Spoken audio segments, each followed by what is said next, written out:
Good evening. Tonight we fall into a different time, a world of whispering silk robes, clashing swords, and the scent of rice fields under a merciless sun. Picture a bustling village in feudal China 1279 AD, just as the Song dynasty crumbles under Mongol hooves. Dust rises from the earth stirred by a farmer's calloused feet, while a noble's palanquin sways through the crowd. This is no place for the unprepared. They wouldn't survive a single day in this land of rigid hierarchies, deadly intrigue, and unyielding nature. So before we dim the lights on this chapter of history, take a moment to like the video and subscribe, but only if you really enjoy what I'm doing here. Drop a comment with your location and local time. I'd love to know where you're listening from. Now turn off the lights, maybe turn on the fan for some soothing noise, and let's follow the echoes of history into the night. The air shimmers with heat, thick with the scent of damp earth and distant smoke. A stranger stumbles into a village square, their modern clothes torn, eyes wide with confusion. It is 1279, and the Song dynasty's final days unravel like a fraying silk scroll. The village, nestled along the yellow river's muddy banks, hums with life vendors. Hawk-steamed buns, children dart through alleys, and oxen groan under heavy carts. Yet beneath the bustle, fear lingers. Word has spread Kublai Khan's Mongol armies have crushed the Song at the Battle of Yamen, a naval clash that drowned the last emperor, a boy of 8, in the Pearl River's waves. The villagers whisper of raiders, taxes, and the end of an era. The stranger, unnoticed at first, steps forward, their shoes sinking into the churned mud. A woman in a faded robe, her face lined with worry, pauses her vegetable cart to stare. Her gaze sharpens, foreign clothes, strange posture. She mutters to a passing farmer who grips his hoe tighter. The stranger, sensing the shift, tries to smile, but the gesture feels hollow. They don't know the rules here, where a misplaced word or glance could mean death. The village square, once inviting, now feels like a stage where every step is judged. A gong sounds from a wooden tower, calling laborers to the fields. The stranger follows the crowd, hoping to blend in, but their presence ripples outward, drawing eyes like moths to a flame. The Battle of Yamen, fought months earlier, casts a long shadow. Historians still debate whether the Song's defeat was inevitable, or if their fleet's desperation, chained together to form a floating fortress, sealed their fate. The stranger, unaware of this history, feels its weight in the villagers' hunched shoulders and guarded whispers. They pass a shrine, its incense curling skyward, and notice an odd detail. A single chopstick broken and wedged into the altar's base, an offering no one explains. Is it a plea for luck or a curse on the Mongols? The stranger's stomach growls, but food is scarce and coins are useless without trust. A man in a scholar's robe, his beard streaked with gray, approaches. "You," he says, voice low, "are not from here." The stranger freezes, heart pounding like a war drum. The scholar's eyes, sharp as a blade, seem to peel back their thoughts. "Speak carefully," he warns, "for the Mongols are not the only ones watching." The stranger stammers, but words fail in this alien tongue. The scholar gestures to a narrow street where a crowd gathers around a storyteller reciting tales of fallen heroes. The stranger follows, drawn by the rhythm of the tale, but the scholar's warning echoes. They glance back, and the woman with the cart is gone, replaced by 2 men in leather vests, their hands resting on knife hilts. The village pulses with life, yet danger hums beneath it all. The stranger's modern instincts, boldness, independence, clash with this world's unspoken codes. A child tugs their sleeve, offering a bruised peach, but the mother yanks her away, spitting a curse. The stranger's throat tightens. Even kindness here is suspect. They pass a potter's stall where clay spins under deft hands and overhear a whispered argument about taxes owed to the Mongol overseers. The potter's wife, her voice trembling, mentions a neighbor who vanished after defying the collectors. The stranger's pulse quickens. They're a stranger in a land where outsiders are prey. As dusk falls, the village glows with lanterns, their light dancing on the river's surface. The stranger finds a quiet corner near a willow tree, its branches swaying like a mourner's veil. They try to process the day the scholar's warning, the child's fleeting kindness, the weight of eyes on their back. The air grows cooler, but the stranger's skin prickles with unease. A distant hoofbeat echoes faint but growing louder. The villagers pause, heads turning toward the sound. The stranger doesn't yet know what it means, but their body tenses, sensing the truth. Survival here demands more than courage. It demands understanding a world that doesn't forgive mistakes.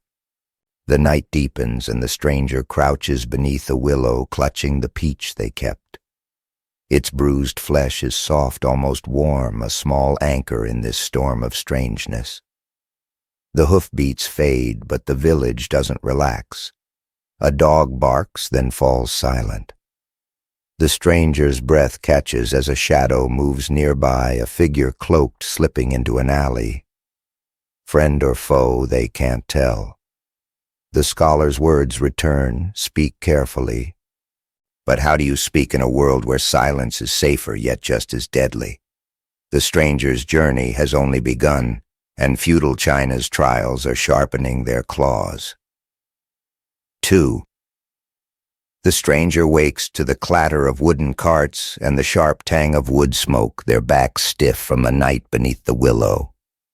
Dawn paints the village in soft gold, but the air carries a restless edge.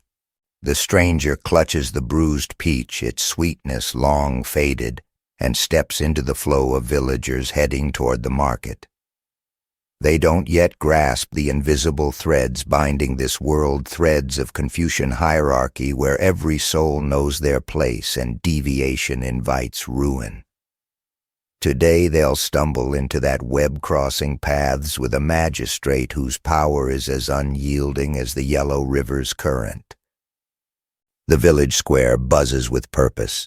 Farmers haul rice sacks, their faces etched with exhaustion, while merchants in silk robes barter with clipped precision. The stranger, still in tattered modern clothes, draws glances, but presses forward, mimicking the crowd's purposeful stride. They pass a stone statue of Confucius, its weathered face serene, and notice an odd detail. A single cricket perched on the statue's shoulder, chirping defiantly despite the morning chill. No one else seems to care, but the stranger wonders if it's an omen in a land where signs are read in every gust of wind. A historical shadow looms, the Mongol conquest solidified by Kublai Khan's 1279 victory has tightened the yoke on villages like this. Taxes choke the poor, and local officials, once loyal to the song, now serve new masters or themselves. Historians still debate whether these magistrates were pragmatists or traitors bending to Mongol rule to preserve order or to fatten their coffers. The stranger, ignorant of this, approaches a wooden hall where a crowd gathers, their murmurs tense. A magistrate draped in emerald robes sits on a raised platform, his eyes scanning the petitioners like a hawk. The stranger's mistake is subtle but swift. Seeking food, they join the line of petitioners, unaware that approaching a magistrate without proper deference is a grave insult. The crowd parts, revealing the stranger's unkempt appearance. A farmer hisses, "Bo fool," but the stranger, confused, offers a nod instead. The magistrate's face darkens, his fan snapping shut like a blade. "Who dares approach without respect?" he bellows, voice slicing through the murmurs. The stranger freezes their heart, a drumbeat, as guards in leather armor step forward, spears glinting. In feudal China, Confucian order is sacred. Peasants bow to scholars, scholars to officials, and all to the emperor, or now the Khan. The stranger's ignorance of this hierarchy marks them as an outsider, a threat to the delicate balance. They stammer, trying to explain, but their foreign words sound like gibberish. The magistrate leans forward, his voice low but venomous. "You mock the harmony of this land." The crowd shifts, some glaring, others averting their eyes. A woman in the back, her hands stained with indigo dye, whispers to her neighbor, "He'll be flogged for this." The stranger's mind races, recalling the scholar's warning from the previous day, "Speak carefully." They drop to their knees, mimicking a farmer's bow, but the gesture is clumsy, too late. The magistrate's lips curl, not in mercy, but in calculation. "Take this wretch to the yard," he orders. The guard seize the stranger's arms, their grips like iron. The crowd parts, a sea of faces, blending pity and scorn. The stranger's shoes scrape the dirt, their breath shallow as they're dragged toward a courtyard where a wooden post stands, its surface scarred from past punishments.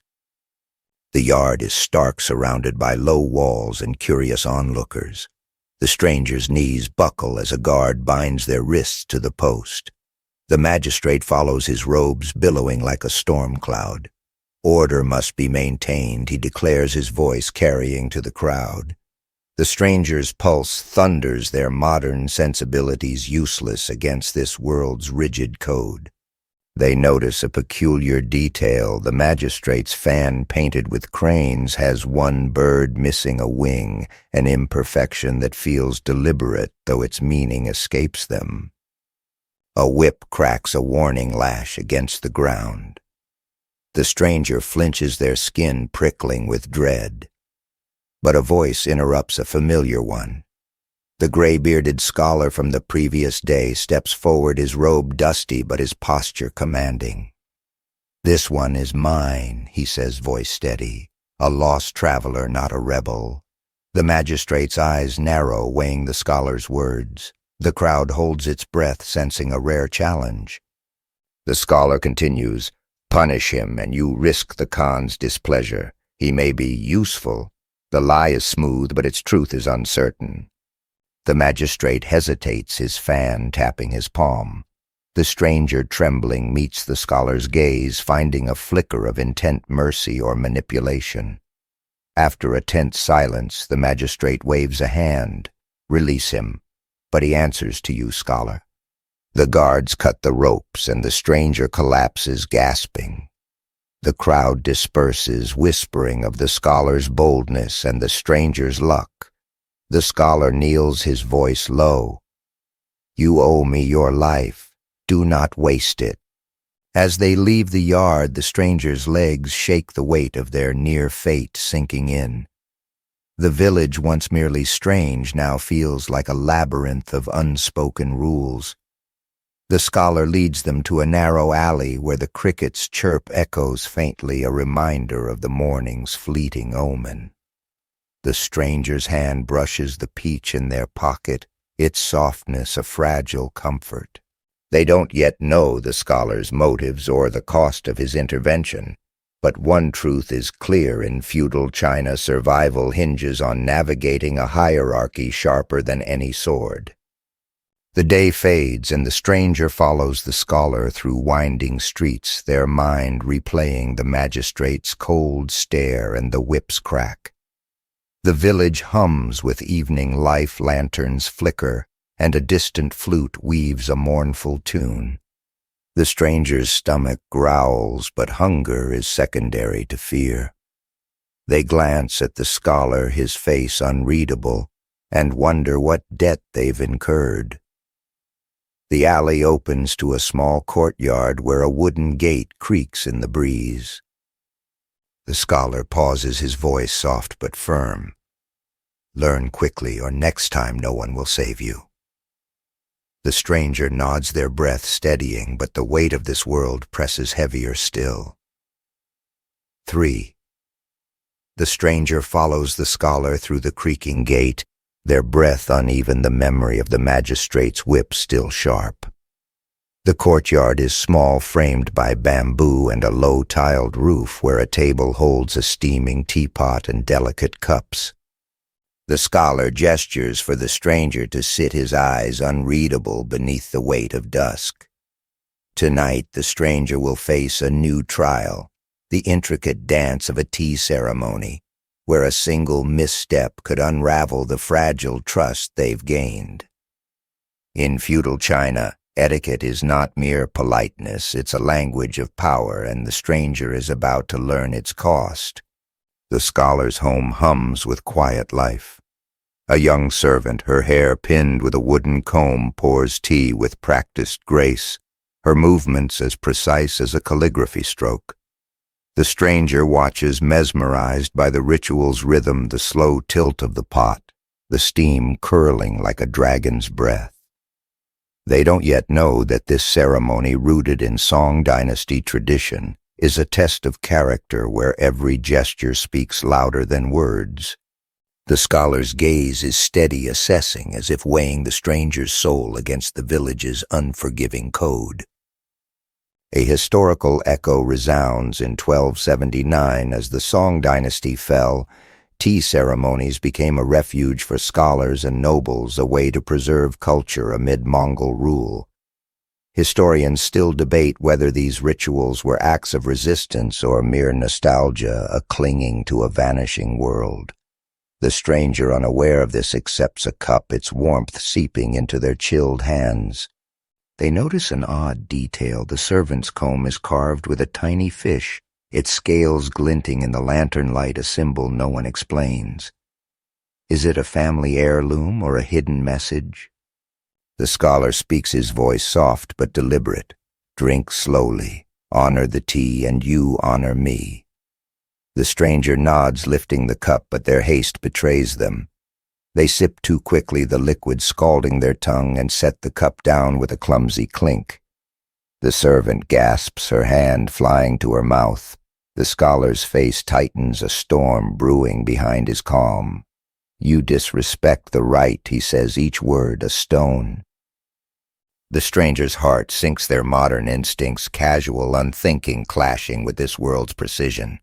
In feudal China, etiquette is a battlefield.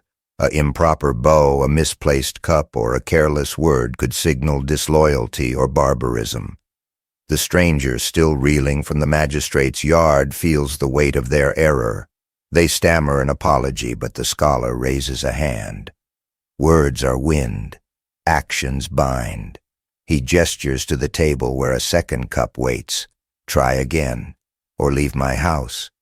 The servant steps back, her eyes wide as if expecting a scene. The stranger's pulse races, their hands trembling as they lift the cup slower, this time mimicking the servant's grace. The tea is bitter, its heat a challenge, but the stranger sips carefully, holding the scholar's gaze. The silence stretches taut as a bowstring until the scholar nods, a flicker of approval in his eyes. Better, he says, but his tone carries a warning. Etiquette is survival. Forget this and no one will shelter you. The stranger exhales, their shoulders easing, but the lesson lingers like the tea's aftertaste. They glance at the servant, who offers a shy smile, her fish-carved comb catching the light again, a fleeting mystery. The ceremony continues, each movement a thread in an invisible tapestry. The stranger learns to pour, to bow, to pause before speaking, their modern impatience eroding under the scholar's watchful eye. But danger lurks beyond the courtyard. As the tea is cleared, a knock echoes at the gate, sharp, insistent. The servant freezes, her smile vanishing. The scholar rises, his face hardening, and strides to the gate where a man in a blue robe waits, his hat adorned with a single jade bead. The magistrate requests your presence, he says, his voice clipped, and the stranger's. The stranger's stomach twists, the memory of the whip's crack resurfacing. The scholar's warning from the alley learn quickly rings in their ears. They follow the scholar through the village lanterns, casting long shadows on the dirt paths. The magistrate's hall looms ahead, its wooden beams carved with dragons, their eyes seeming to follow the stranger's every step. Inside, the magistrate sits, his emerald robes glowing in the candlelight, his fan now closed, resting like a sword. A small crowd gathers, merchants, farmers, a woman with indigo-stained hands from the previous day's petition. The magistrate's voice is smooth, almost gentle. The scholar claims you are useful. Prove it. He gestures to a scroll, its ink still wet. Read. The stranger's throat tightens. They can't read Chinese, let alone the classical script of the song. The scholar steps forward, his voice low. Speak of your homeland. Carefully. The stranger hesitates, then describes a vague, distant land weaving truth and fiction, their voice unsteady. The magistrate listens, his fan tapping rhythmically, a predator toying with prey. The room holds its breath. The stranger's tale falters, their words tangling under the magistrate's gaze. A merchant snorts, muttering about spies. The woman with indigo hands watches silently, her expression unreadable. The stranger's mind races, grasping for the scholar's lessons, etiquette, precision, respect. They bow deeper than before and offer a humble phrase they overheard in the market. I am but a wanderer seeking wisdom. The magistrate's fan pauses, his eyes narrowing. The scholar nods almost imperceptibly, a lifeline in the storm. After a long silence, the magistrate waves a hand. You may stay, for now. The stranger's legs weaken, relief flooding their veins. As they leave the hall, the scholar whispers, You survived by chance. Next time, chance may fail. The village night envelops them, the air thick with jasmine and distant cooking fires. The stranger's hand brushes the peach in their pocket, its softness a faint comfort, like the servant's fleeting smile. They don't yet know the magistrate's true motives or the scholar's endgame, but the tea ceremony's lesson burns bright in feudal China. Every gesture is a step on a knife's edge. The stars emerge faint above the village's glow. The stranger follows the scholar back to the courtyard, their mind replaying the magistrate's fan, the fish-carved comb, the weight of eyes in the hall. A cricket chirps its song, a faint echo of the morning's omen, tying this day to the last. The stranger's hunger gnaws, but fear overshadows it. They glance for. The stranger wakes to the scent of dew-soaked earth, their body aching from a thin mat in the scholar's courtyard. Dawn breaks over the village, its light filtering through bamboo, but the air carries a gnawing unease. The scholar, already awake, hands the stranger a coarse linen robe, a silent command to blend in. Today they'll venture beyond the village's walls to the rice fields where famine's grip tightens and labor is a brutal teacher. In feudal China, hunger is a relentless foe, and the stranger is about to feel its bite. The path to the fields winds past mud-brick homes where families stir over meager breakfasts of millet gruel. The stranger's new robe itches, but it hides their foreignness, earning fewer stares. They clutch the scholar's woven basket, empty but heavy with expectation. The fields stretch wide, a patchwork of green and brown where farmers bend under the sun, their hands caked with mud. The stranger notices an odd detail. A lone scarecrow, its straw hat adorned with a single red ribbon swaying in the breeze. Is it a charm against spirits, or a marker of some forgotten debt? No one explains, and the scholar's silence offers no clues. A historical shadow looms: the 1279 Mongol conquest exacerbated famines across the Song's former lands, as war disrupted planting and taxes drained granaries. Historians still debate whether the Mongols' policies caused these shortages or merely inherited a crumbling system.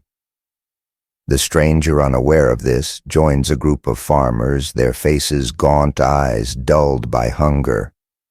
The scholar introduces them as a distant cousin, a lie that earns nods but not trust.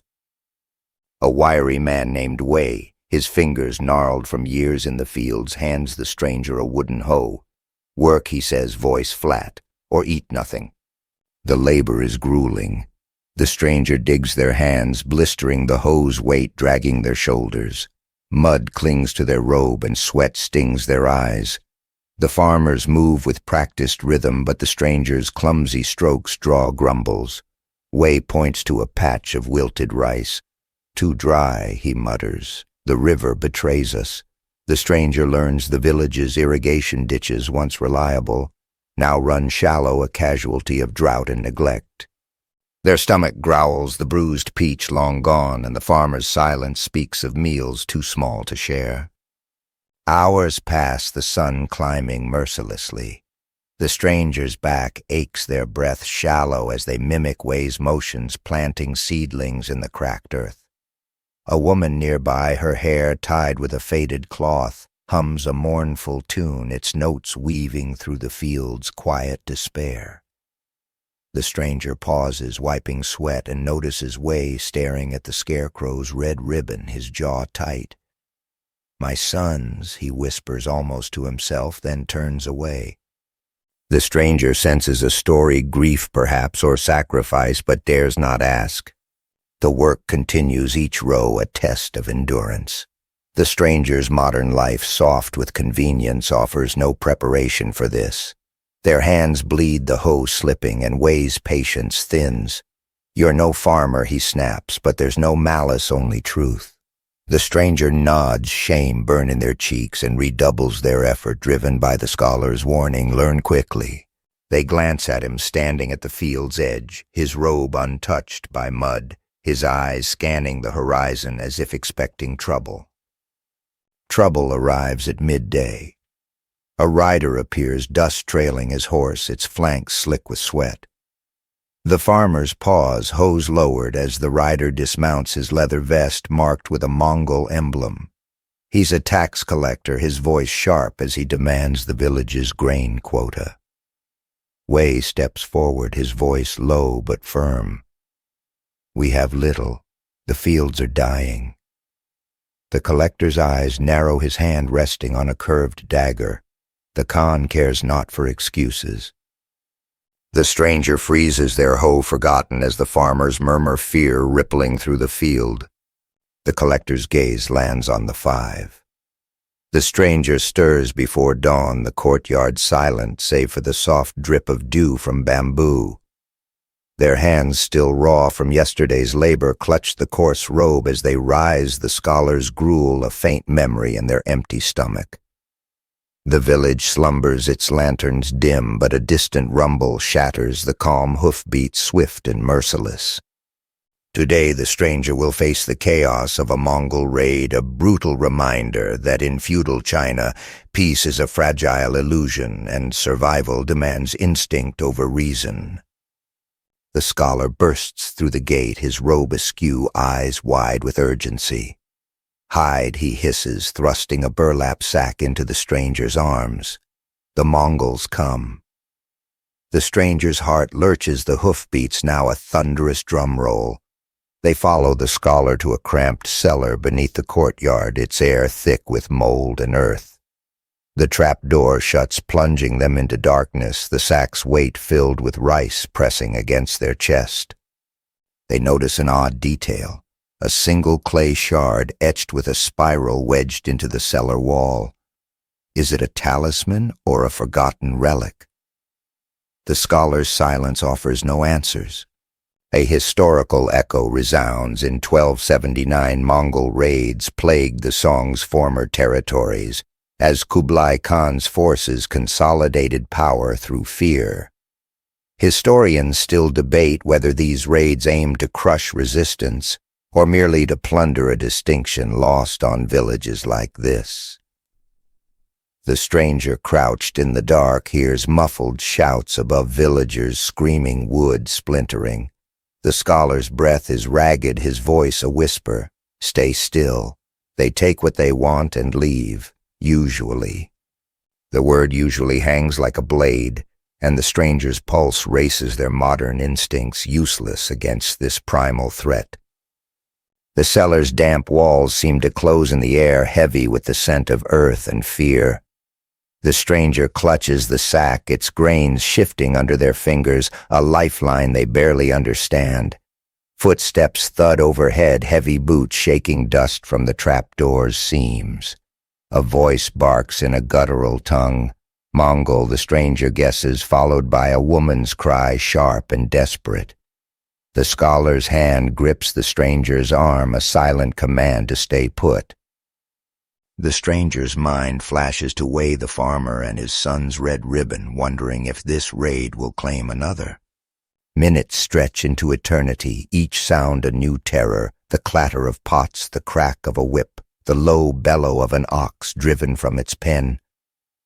The stranger's breath catches as the trapdoor rattles, a blade's tip prying at its edge.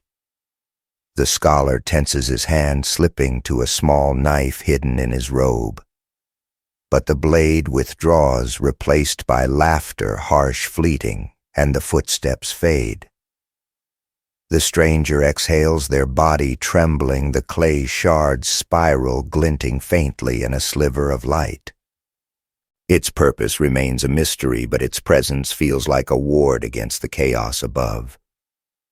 The raid ends as swiftly as it began. The scholar lifts the trapdoor, revealing a village scarred by violence. Huts smolder their thatch, reduced to ash. Villagers stumble through the wreckage, some clutching wounds, others searching for loved ones. The stranger emerges, the sack still in their arms, and sees Wei kneeling beside his ruined field. The scarecrow toppled, its red ribbon trampled into the mud. The stranger's throat tightens, the weight of survival heavier than the rice they carry. The scholar leads them through the village, his face grim. They took half the granary, he says, voice low, and 2 boys. The stranger's stomach twists, the memory of Wei's loss now doubled. They pass a woman, the one with indigo-stained hands, from the magistrate's hall, cradling a broken loom, her eyes hollow. The stranger wants to help, but the scholar's pace is relentless, his destination unclear. They notice a Mongol arrow, its fletching dyed crimson, lodged in a cart's wheel, an unorthodox detail, as if the raiders marked their path with blood. The village gathers in the square, the magistrate's voice rising above the murmurs. We rebuild, he declares, his emerald robes pristine despite the chaos. The Khan's will is our strength. The stranger catches Wei's scowl, his hands clenched, and wonders if the magistrate's words mask cowardice or cunning. The scholar pulls the stranger aside, his voice a whisper. Say nothing. Trust no one. The stranger nods, their mind replaying the cellar's darkness, the shards spiral, the arrow's crimson fletching. They don't yet grasp the scholar's motives, but his warnings are their only guide. As noon burns overhead, the stranger helps salvage what remains, scorched blankets, shattered pots, a child's wooden toy split in 2. Their blistered hands ache, but the work grounds them a tether to this world's harsh reality. They overhear a farmer mutter about a raid last spring where resistors were burned alive, a detail that chills the stranger's blood. The magistrate watches from his hall, his fan tapping rhythmically its one-winged crane, a silent accusation. The stranger wonders if he profits from these raids, a question too dangerous to voice. Dusk falls, the village quieter now, its wounds bandaged but raw. The stranger returns to the scholar's courtyard, the sack of rice stored in the cellar, its weight a reminder of their narrow escape. They sit exhausted as the scholar lights a lantern, its glow casting shadows on the bamboo. You survived, he says, his tone neither praise nor comfort, but survival is not enough. The stranger's hand brushes the clay shard's memory, its spiral a faint echo in their mind. They don't know what lies ahead, more raids, more lies, but the raid's lesson is clear. In feudal China, danger strikes without warning, and only the quick and quiet endure. The stars emerge faint above the village's smoke. The stranger lies on the mat, their body heavy, the sounds of the raid screams, hoofbeats, laughter looping in their dreams. The scholar's knife, the magistrate's fan. Wei's ribbon weave through their thoughts, threads of a world that spares no one. A cricket chirps its song, a fragile link to days past, but the stranger barely hears it. Their hunger gnaws their fear deeper as the night seals them in the village, holding its breath for what dawn might bring. 6. The stranger rises to a morning heavy with mist, the village still raw from the Mongol raid. Their hands scabbed from fieldwork tremble as they pull on the linen robe, its weave now familiar but no less coarse. The scholar waits at the courtyard gate, his face taut, and leads them toward a stone-walled compound at the village's edge. Today the stranger will witness the imperial examination, a grueling ritual of intellect and endurance that could lift a man to glory or cast him into despair. In feudal China, knowledge is power, but its pursuit is a crucible, and the stranger is about to see its toll. The compound buzzes with nervous energy, its courtyard lined with young men in threadbare robes, their faces pale from sleepless study. Scrolls and ink brushes clutter wooden tables, while officials in blue silk pace their eyes sharp as hawks. The stranger trailing the scholar feels the weight of scrutiny, their borrowed robe barely masking their foreignness. They notice an odd detail. A single lantern, its paper torn, hangs above the entrance, swaying despite the still air. Is it a sign of neglect or a subtle warning? The scholar's silence, as always, reveals nothing. A historical echo resounds in 1279. The Song dynasty's fall disrupted the imperial examination system, but the Mongols preserved it to control the bureaucracy, favoring loyalists over merit. Historians still debate whether this diluted the exam's rigor or merely shifted their purpose. The stranger, ignorant of this, watches as candidates kneel before a stone tablet inscribed with Confucian maxims. The scholar whispers, "They seek rank, but few will rise." His tone carries pity, and the stranger senses the stakes. Success means a magistrate's robe, failure a life of shame. The examination begins with a gong's deep toll. Candidates hunch over scrolls, their brushes, scratching furiously, answering questions on classics, poetry, and governance. The stranger, unable to read the script, feels a pang of uselessness, their modern knowledge irrelevant. They notice a young man barely 20, his fingers trembling as he writes, sweat beading on his brow. His robe is patched, his eyes hollow from years of study. The scholar nods toward him. Liang. His family sold their land to fund his books. He has one chance. Hours crawl by the sun, climbing its heat, pressing the candidates harder. The stranger, tasked with carrying water to the tables, moves carefully, mindful of the scholar's lessons on etiquette. They pass Liang, whose scroll is nearly filled, but his hand shakes ink, smudging a character. He curses under his breath, a sound swallowed by the courtyard's tension. The stranger hesitates, wanting to offer comfort, but a glare from an official stops them. They recall the tea ceremony's lesson: every action is judged and kindness can be a misstep. The examination's intensity mirrors feudal China's obsession with order. The system, rooted in Confucian ideals, demands not just knowledge but discipline, a test of spirit as much as mind. The stranger's water jug grows heavy, their arms aching, but they persist, driven by the scholar's warning: survival demands more. They overhear whispers of past exams where cheating candidates were flogged or exiled, their families disgraced.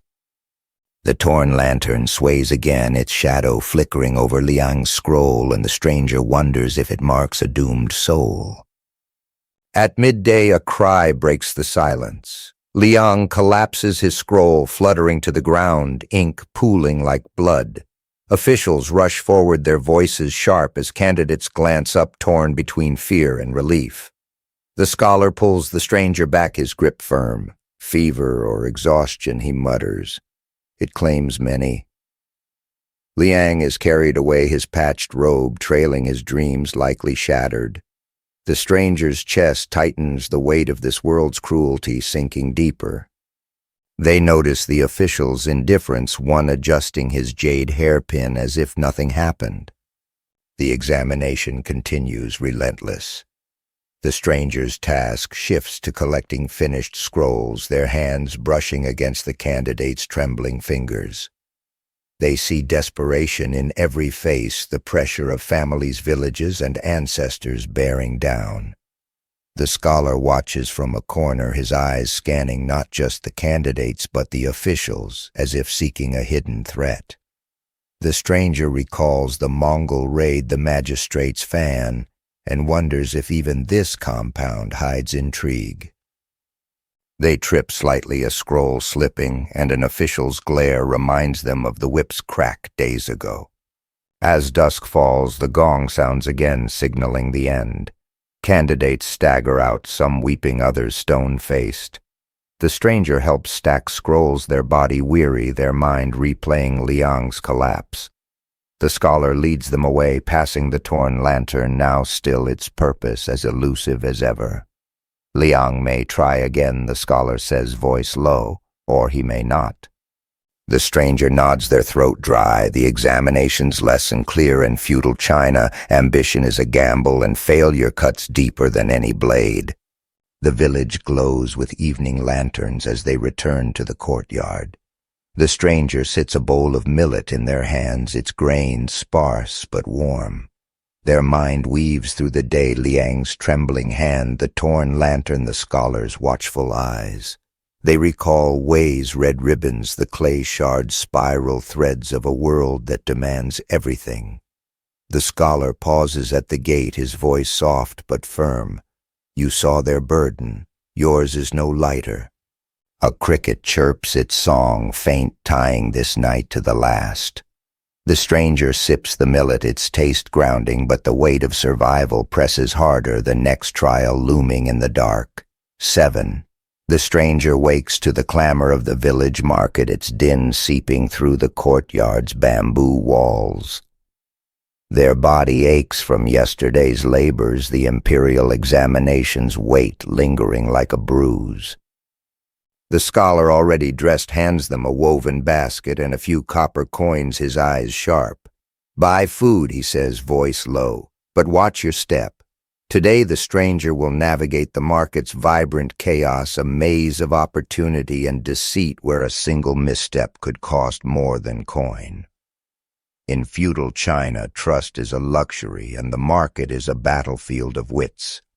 The market square pulses with life, a tapestry of colors and scents. Red lanterns sway, roasted chestnuts sizzle, and fish gleam in wicker baskets. Vendors shout over each other, their voices a rhythmic chant, while buyers haggle with practiced ferocity. The stranger, clutching the basket, weaves through the crowd, their linen robe blending in, but their hesitant steps betraying them. They notice an odd detail. A stall selling clay figurines, one shaped like a fox with a single green eye painted on its flank. Is it a charm for luck or a nod to some local tale? No one pauses to explain, and the stranger presses on. A historical echo resounds in 1279. Markets like this were vital to Song villages even under Mongol rule, but they also bred corruption as merchants skirted taxes to survive. Historians still debate whether these markets fueled resilience or fueled greed, a question the stranger will soon face. They approach a stall piled with radishes and millet, the vendor a wiry woman with a scar across her cheek, eyeing them warily. 3 coins for a bundle, she says, her voice clipped. The stranger, recalling the scholar's coins, offers 2, hoping to haggle. The woman's eyes narrow and she leans closer, her breath sour. You think me a fool? The stranger falters their modern instincts, bargaining as a game clashing with the market's unspoken rules. Haggling here is a dance of respect, not defiance. They stammer an apology, but the woman snatches the coins and thrusts a small bundle into their basket, muttering about outsiders. The stranger moves on, their heart pounding the scholar's warning watch, your step ringing in their ears.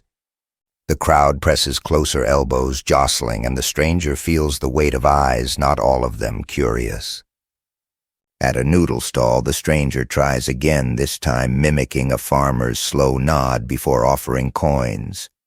The vendor, an old man with a wispy beard, smiles faintly and hands over a steaming bowl, its broth fragrant with ginger. The stranger's stomach growls, but as they turn to leave, a hand grazes their basket. A boy no older than 10, his fingers darting for the radishes. The stranger grabs his wrist, acting on impulse, and the boy yelps, drawing stares. The crowd murmurs, some amused, others hostile. The old vendor shakes his head. Let him go, he's just hungry. The stranger releases the boy, who vanishes into the throng, but the incident leaves them shaken. They recall the Mongol raid, the village's scars, and realize hunger drives more than just labor here, it breeds desperation. They sip the broth, its warmth grounding, but notice a man in a gray cloak watching from a nearby stall, his hand resting on a bamboo cane. Is he a thief, a spy, or merely curious? The stranger's pulse quickens, the market's vibrancy, now a veil for danger. The scholar appears, his robe pristine amidst the dust, and gestures for the stranger to follow. They weave through stalls, passing the fox figurine again, its green eye glinting as if alive. The scholar stops at a cloth merchant's booth where bolts of silk shimmer like water. He barters quietly, but the merchant, a stout man with a gold ring, slips him a small scroll, their hands brushing too deliberately. The stranger catches the exchange, their mind flashing to the clay shard in the cellar, the red ribbon in the field. Secrets weave through this world, and the scholar is no bystander. As they leave the market, the stranger's basket holds radishes, millet, and the noodle bowl's remnants, but their coins are gone, one likely lifted in the crowd. The scholar's face darkens when they confess, his voice low. Carelessness is a debt you can't afford. The stranger nods, shame burning, and recalls the tea ceremony's lesson, precision is survival. They pass a beggar, his hands cupped, and the stranger hesitates, wanting to offer a radish, but the scholar's stride pulls them forward. Kindness, they're learning, is a risk. Dusk settles, the market's clamor fading as vendors pack their wares. The stranger and scholar return to the courtyard, the basket lighter than it should be. They sit, the scholar slicing a radish with a small knife, its blade catching the lantern's glow. You saw the market's heart, he says, his tone measured. It gives, but it takes. The stranger nods, their mind replaying the boy's quick fingers, the gray-cloaked man, the fox figurine's eerie eye. They recall Wei's grief, Liang's collapsed, threads of a world where every gain comes at a cost. The night deepens, the village humming with soft sounds, a flute, a child's laugh, a dog's bark. The stranger lies on their mat, the radish's sharp taste lingering, their hunger eased, but their fear sharper.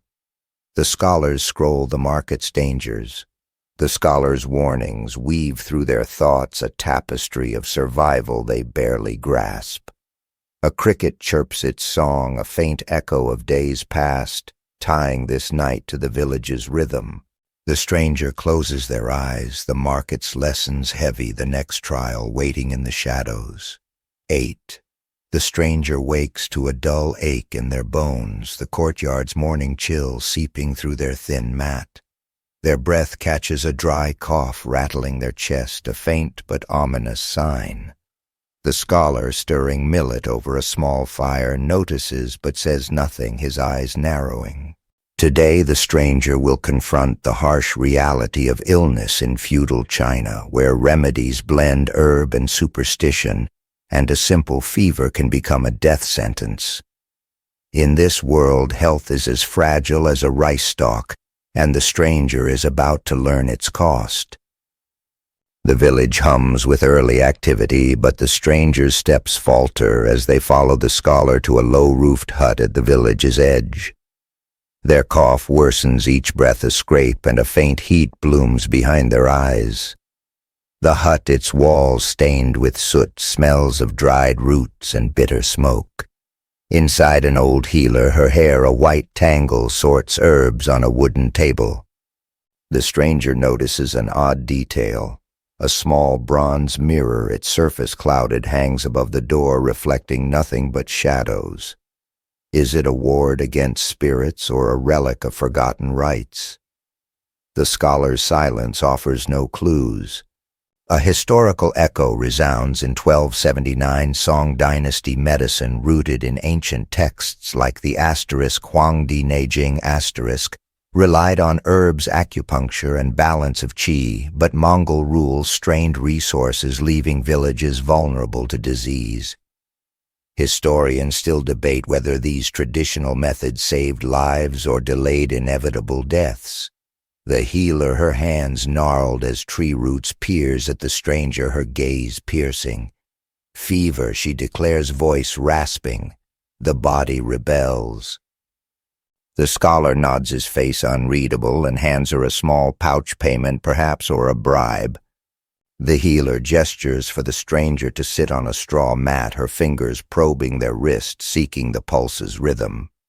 Too fast, she mutters, then shuffles to her table, grinding dried chrysanthemum and licorice into a paste. The stranger's cough interrupts, sharp and hollow, drawing a frown from the healer. The lungs are angry, she says, her tone matter-of-fact, as if the body were a battlefield. The stranger, their modern reliance on pills and doctors useless, feels a creeping dread. They recall the Mongol raid, Liang's collapse, and wonder if their body will betray them as swiftly. The treatment begins its rituals, strange yet deliberate. The healer burns moxa, a pungent herb, near the stranger's chest, its smoke curling like a serpent, stinging their eyes. She chants softly words the stranger doesn't understand, invoking spirits or ancestors. They notice the bronze mirror again, its surface seeming to flicker, though no light shifts. The scholar watches his hands folded, but his tension betrays him. A slight tap of his foot, a glance at the door. The stranger's fever spikes their skin clammy, and the healer's paste smeared on their chest feels like fire. In feudal China, illness is both physical and spiritual, a disruption of harmony that demands correction. The stranger's cough persists, each spasm a reminder of their fragility. They recall the scholar's warning, survival demands more, and force themselves to sit upright, mimicking the healer's calm. She hands them a bitter tea, its taste like charred earth, and instructs them to drink slowly. The stranger complies, their throat burning, but the tea's warmth soothes, if only slightly. The healer nods satisfied, but warns rest or the spirits will claim you.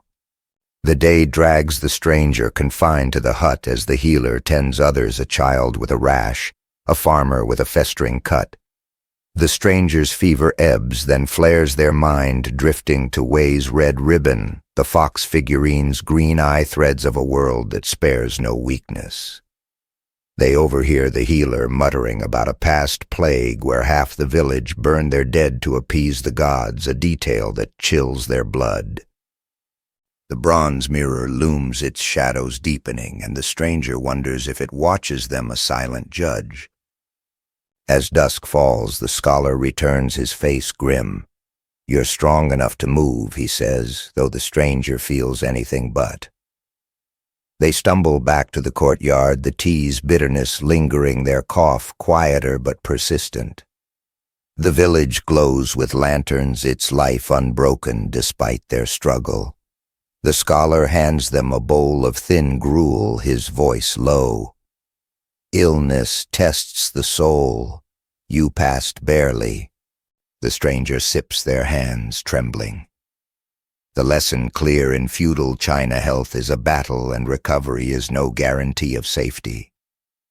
Night settles the courtyard, quiet save for a faint wind. The stranger lies on their mat, the fever's heat fading, but their fear sharper. They recall the healer's chant, the mirror's clouded gaze, the scholar's restless foot. The village's trials, hunger, raids, exams weave through their thoughts, each a reminder of their precarious place. A cricket chirps its song, a fragile thread to days past, but the stranger barely hears it.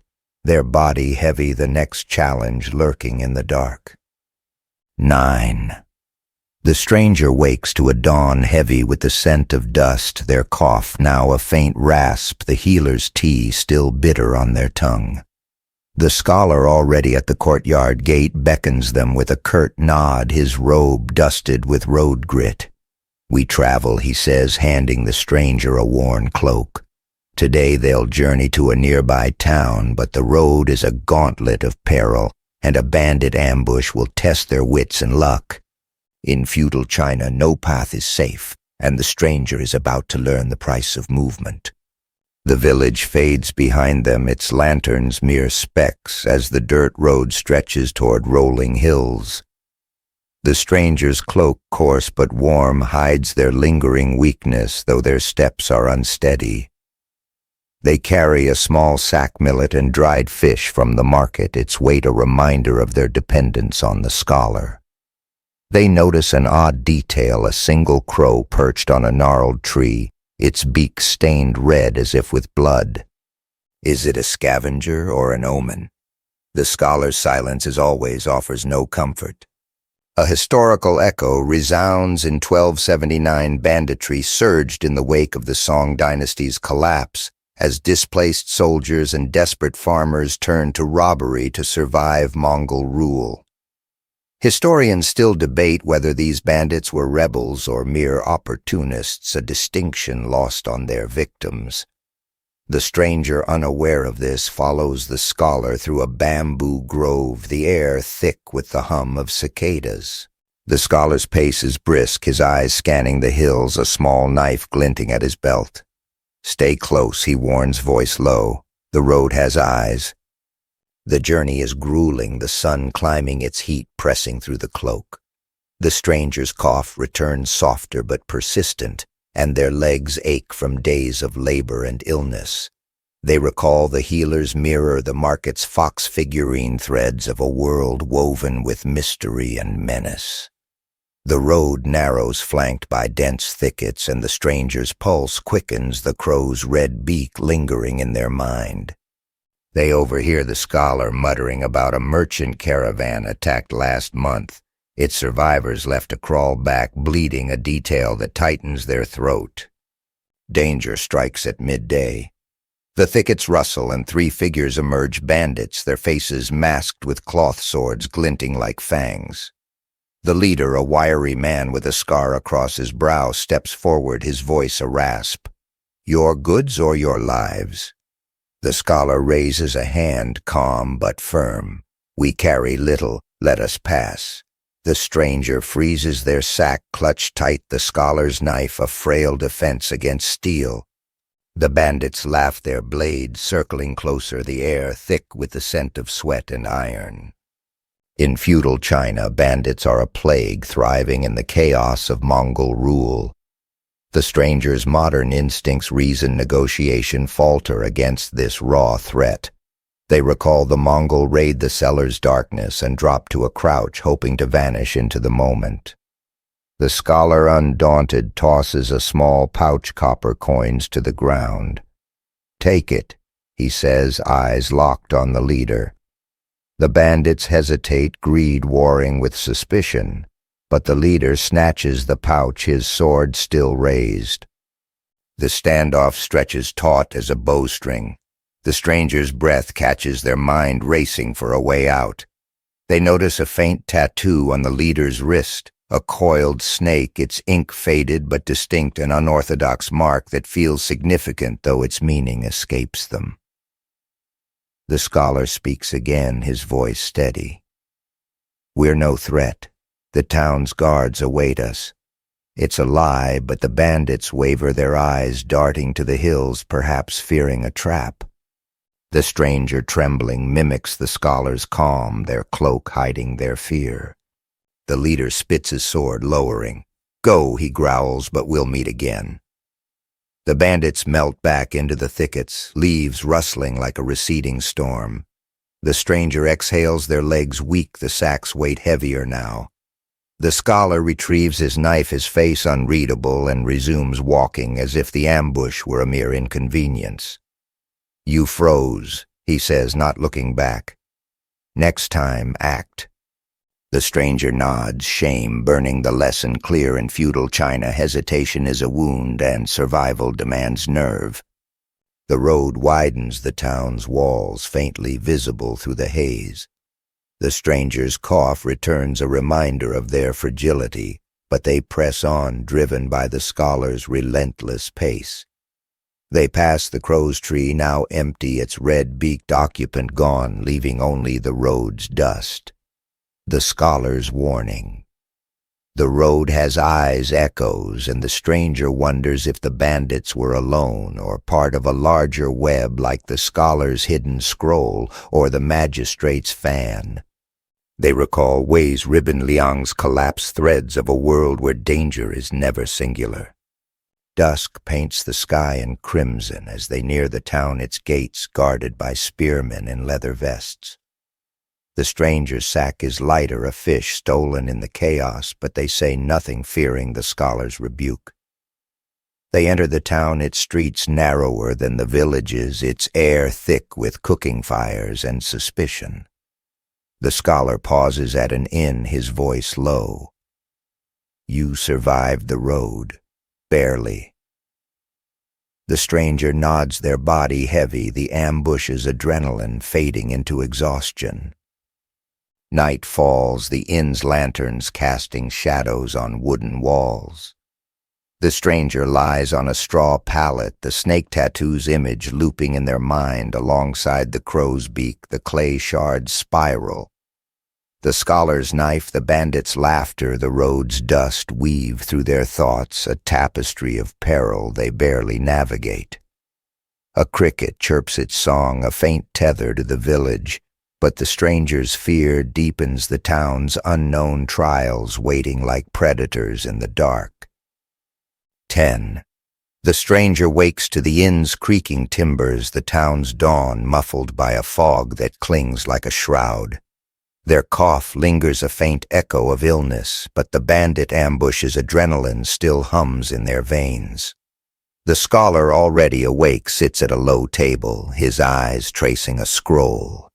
He gestures for the stranger to follow, leading them through narrow streets to a family's ancestral shrine.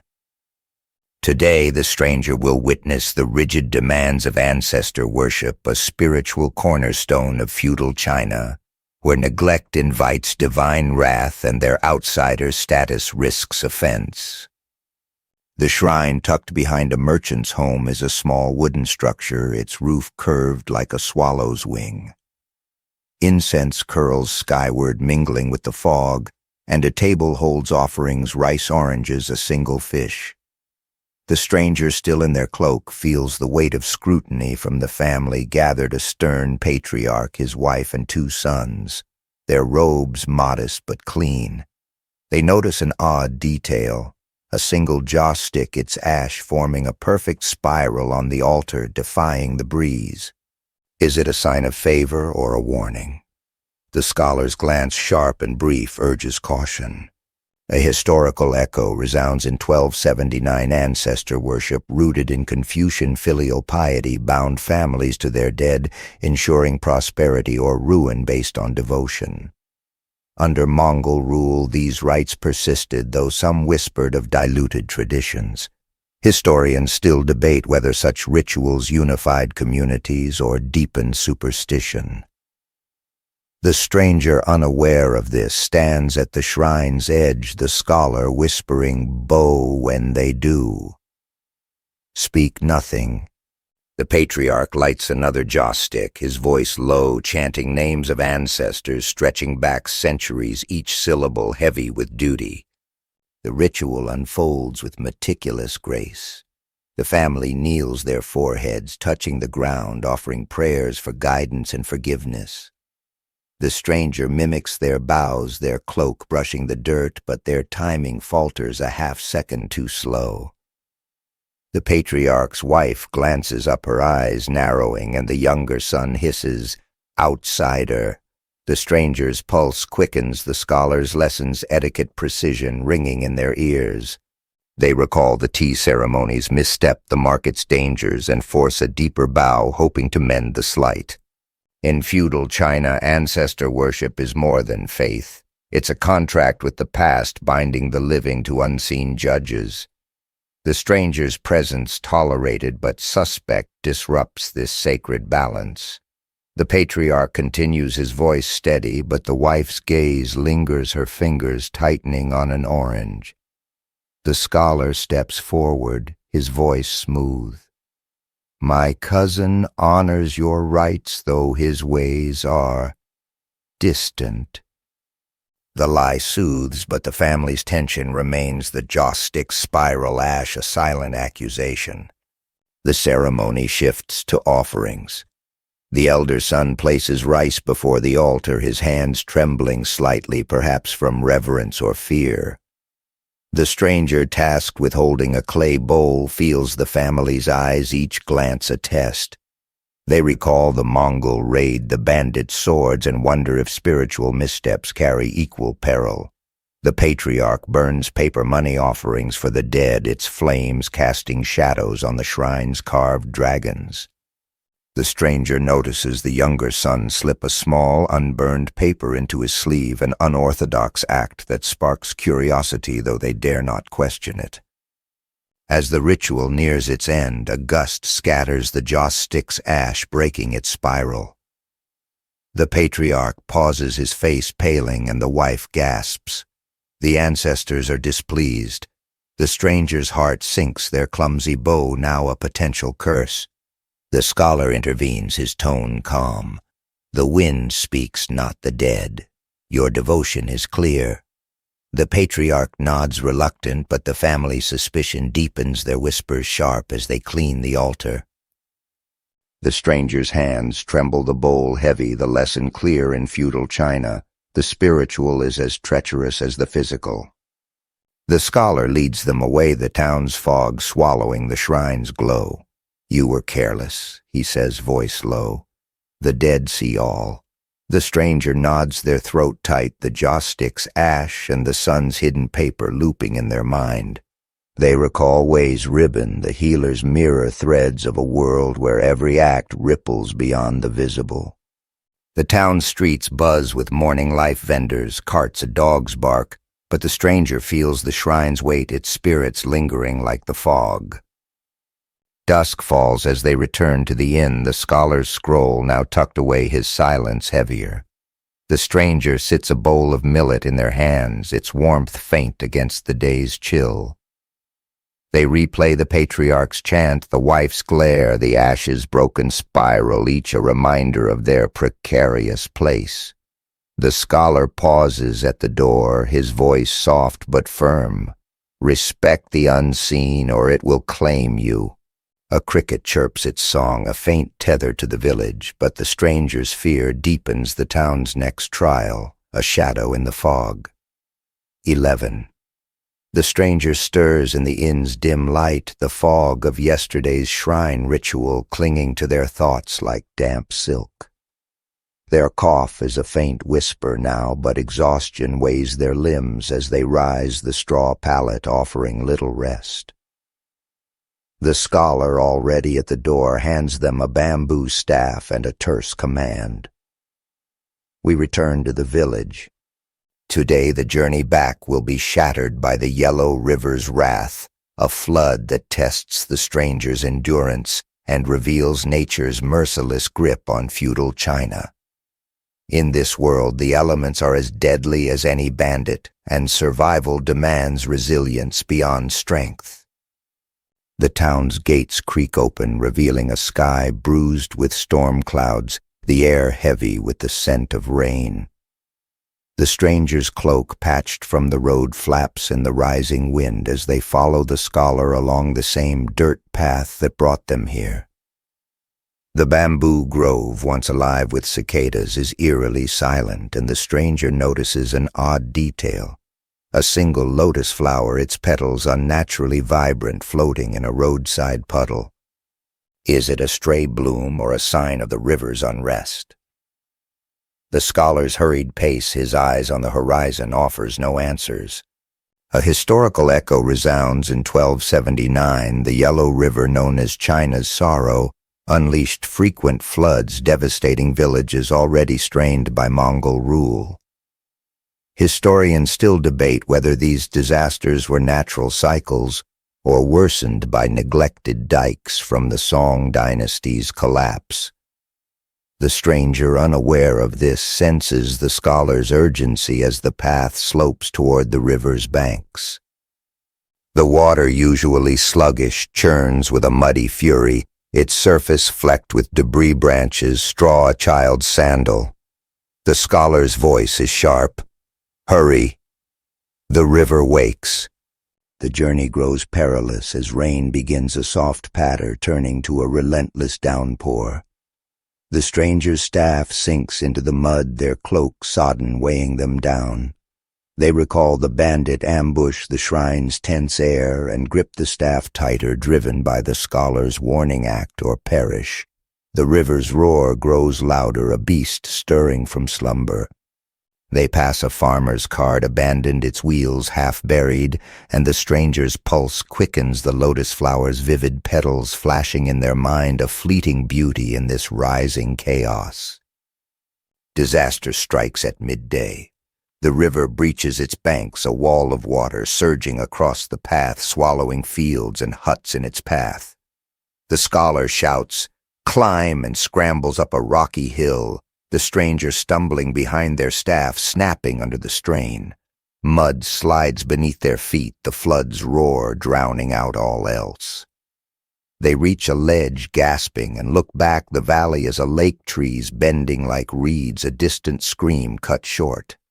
The stranger's heart pounds, their modern instinct seeking shelter, calling for help, useless against this primal force. In feudal China, nature is both provider and destroyer, its whims shaping life as surely as any emperor's decree. The stranger clings to the ledge, their body trembling, the scholar's face grim as he scans the flood. "We wait," he says, his voice barely audible over the water's rage. The stranger notices a peculiar detail, a fish silver and thrashing caught in a shrub on the hillside far from the river's course. Its struggle mirrors their own, a life out of place, and they wonder if it too will survive this deluge. Hours pass, the rain easing, but the flood unyielding. The scholar points to a higher ridge where a cluster of villagers huddle, their silhouettes faint against the gray sky. The stranger follows their legs, burning the flood's debris pots, cloth a broken loom littering the path. They recall the indigo-stained woman from the village, her loom shattered in the raid, and wonder if she's among the survivors. The scholar's knife tucked in his belt glints as he moves, a reminder of his readiness even now. The ridge offers refuge, but the villagers' faces are etched with loss.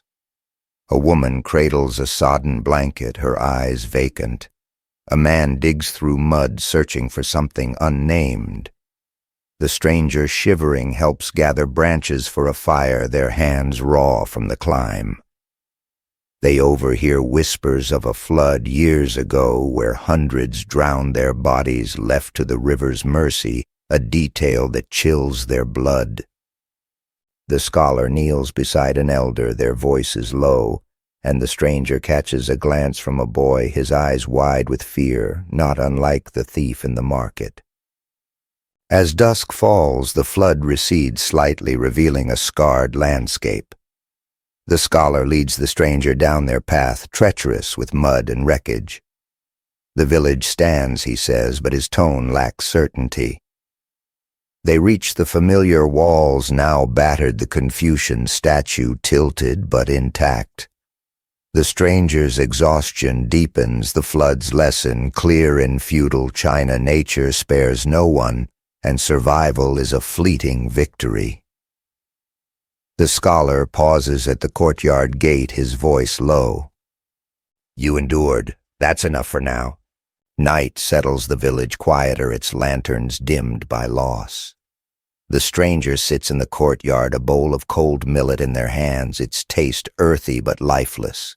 Their mind replays the flood's roar, the fish's thrash, the boy's fearful eyes weaving with Wei's ribbon, the joss sticks ash threads of a world that breaks as easily as it binds. A cricket chirps its song faint, tying this night to the past, but the stranger's fear holds fast, the next trial lurking in the river's fading echo. 12. The stranger wakes to a village cloaked in the flood's aftermath, the air thick with the scent of mud and decay. Their body aches from the climb, the river's roar still echoing in their dreams. The scholar, standing at the courtyard's edge, hands them a coarse sack and a quiet order: help rebuild.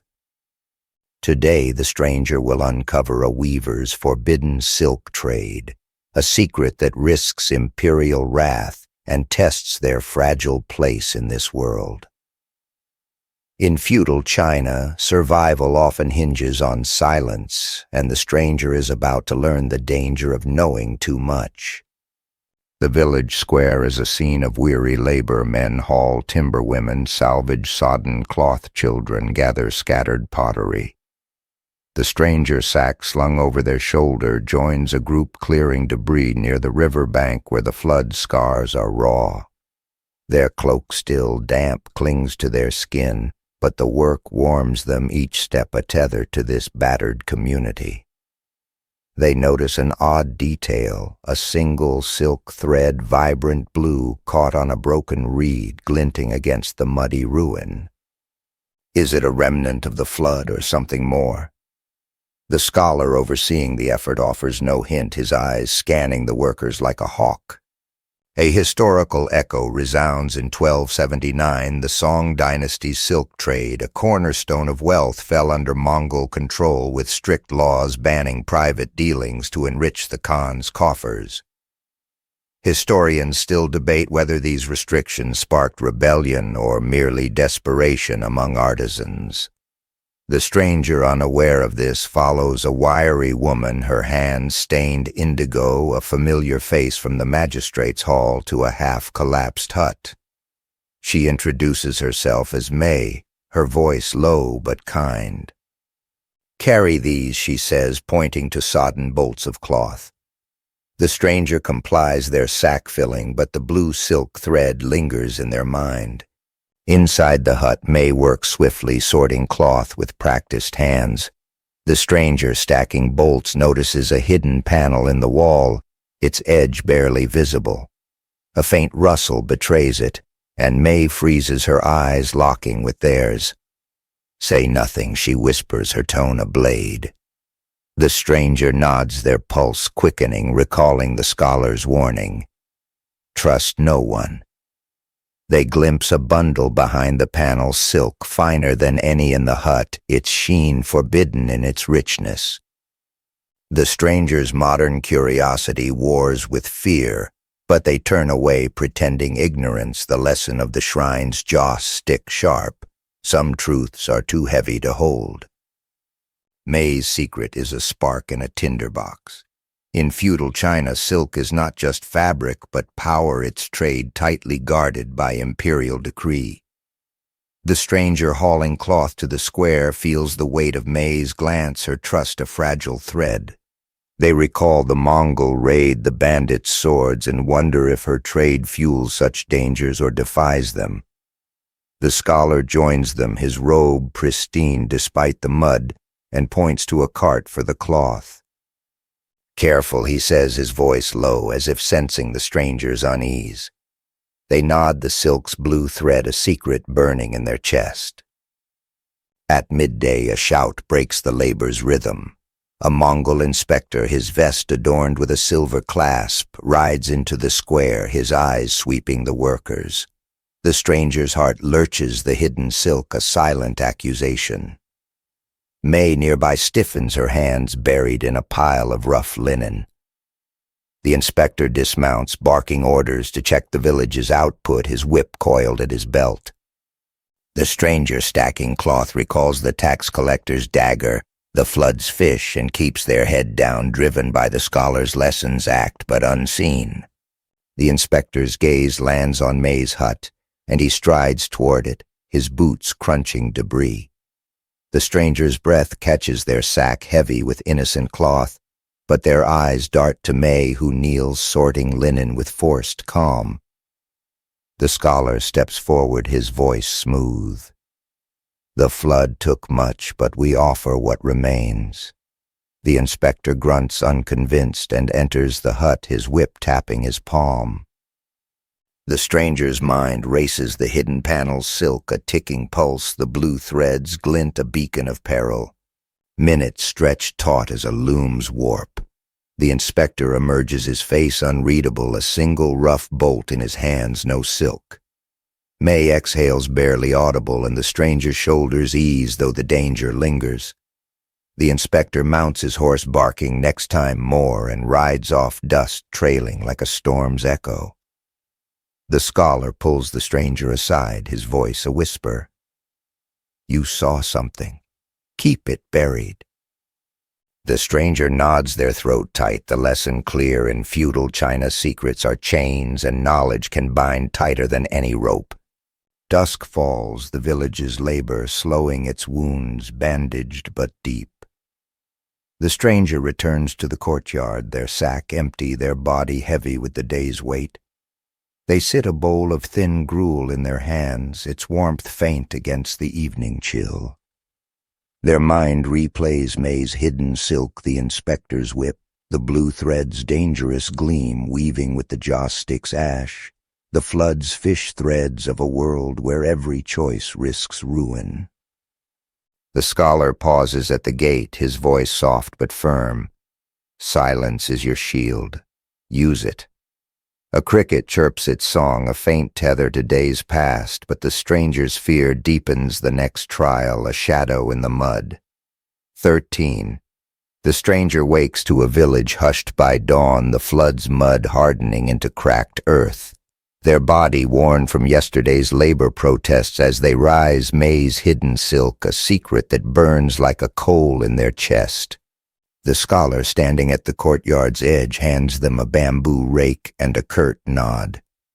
The fields need tending, he says, his eyes shadowed. Today the stranger will face a village tribunal where accusations of theft threaten to unravel their fragile place, and a single misstep could mean exile or worse. In feudal China, justice is swift and truth is a luxury the accused rarely afford. The fields, still sodden from the flood, stretch under a gray sky where farmers toil to salvage what remains. The stranger, rake in hand, joins way the gaunt farmer from days past, his face etched deeper with grief since the raid. They work in silence, pulling weeds from waterlogged rice, the air heavy with the scent of rot. The stranger notices an odd detail, a small stone marker, half buried, carved with a faded crane, its wing broken like the magistrate's fan. Is it a grave or a forgotten boundary? Wei's glance, sharp and brief, warns against questions, echoing the scholar's caution. A historical echo resounds in 1279 village tribunals under Mongol rule enforced order with brutal efficiency, balancing Confucian ideals of harmony with the Khan's demand for control. Historians still debate whether these courts serve justice or merely power-crushing dissent under the guise of law. The stranger, unaware of this, rakes the mud, their hands blistered maize silk, a silent weight. Wei mutters about a stolen ox, his voice low, the village buzzing with rumors of theft since the flood.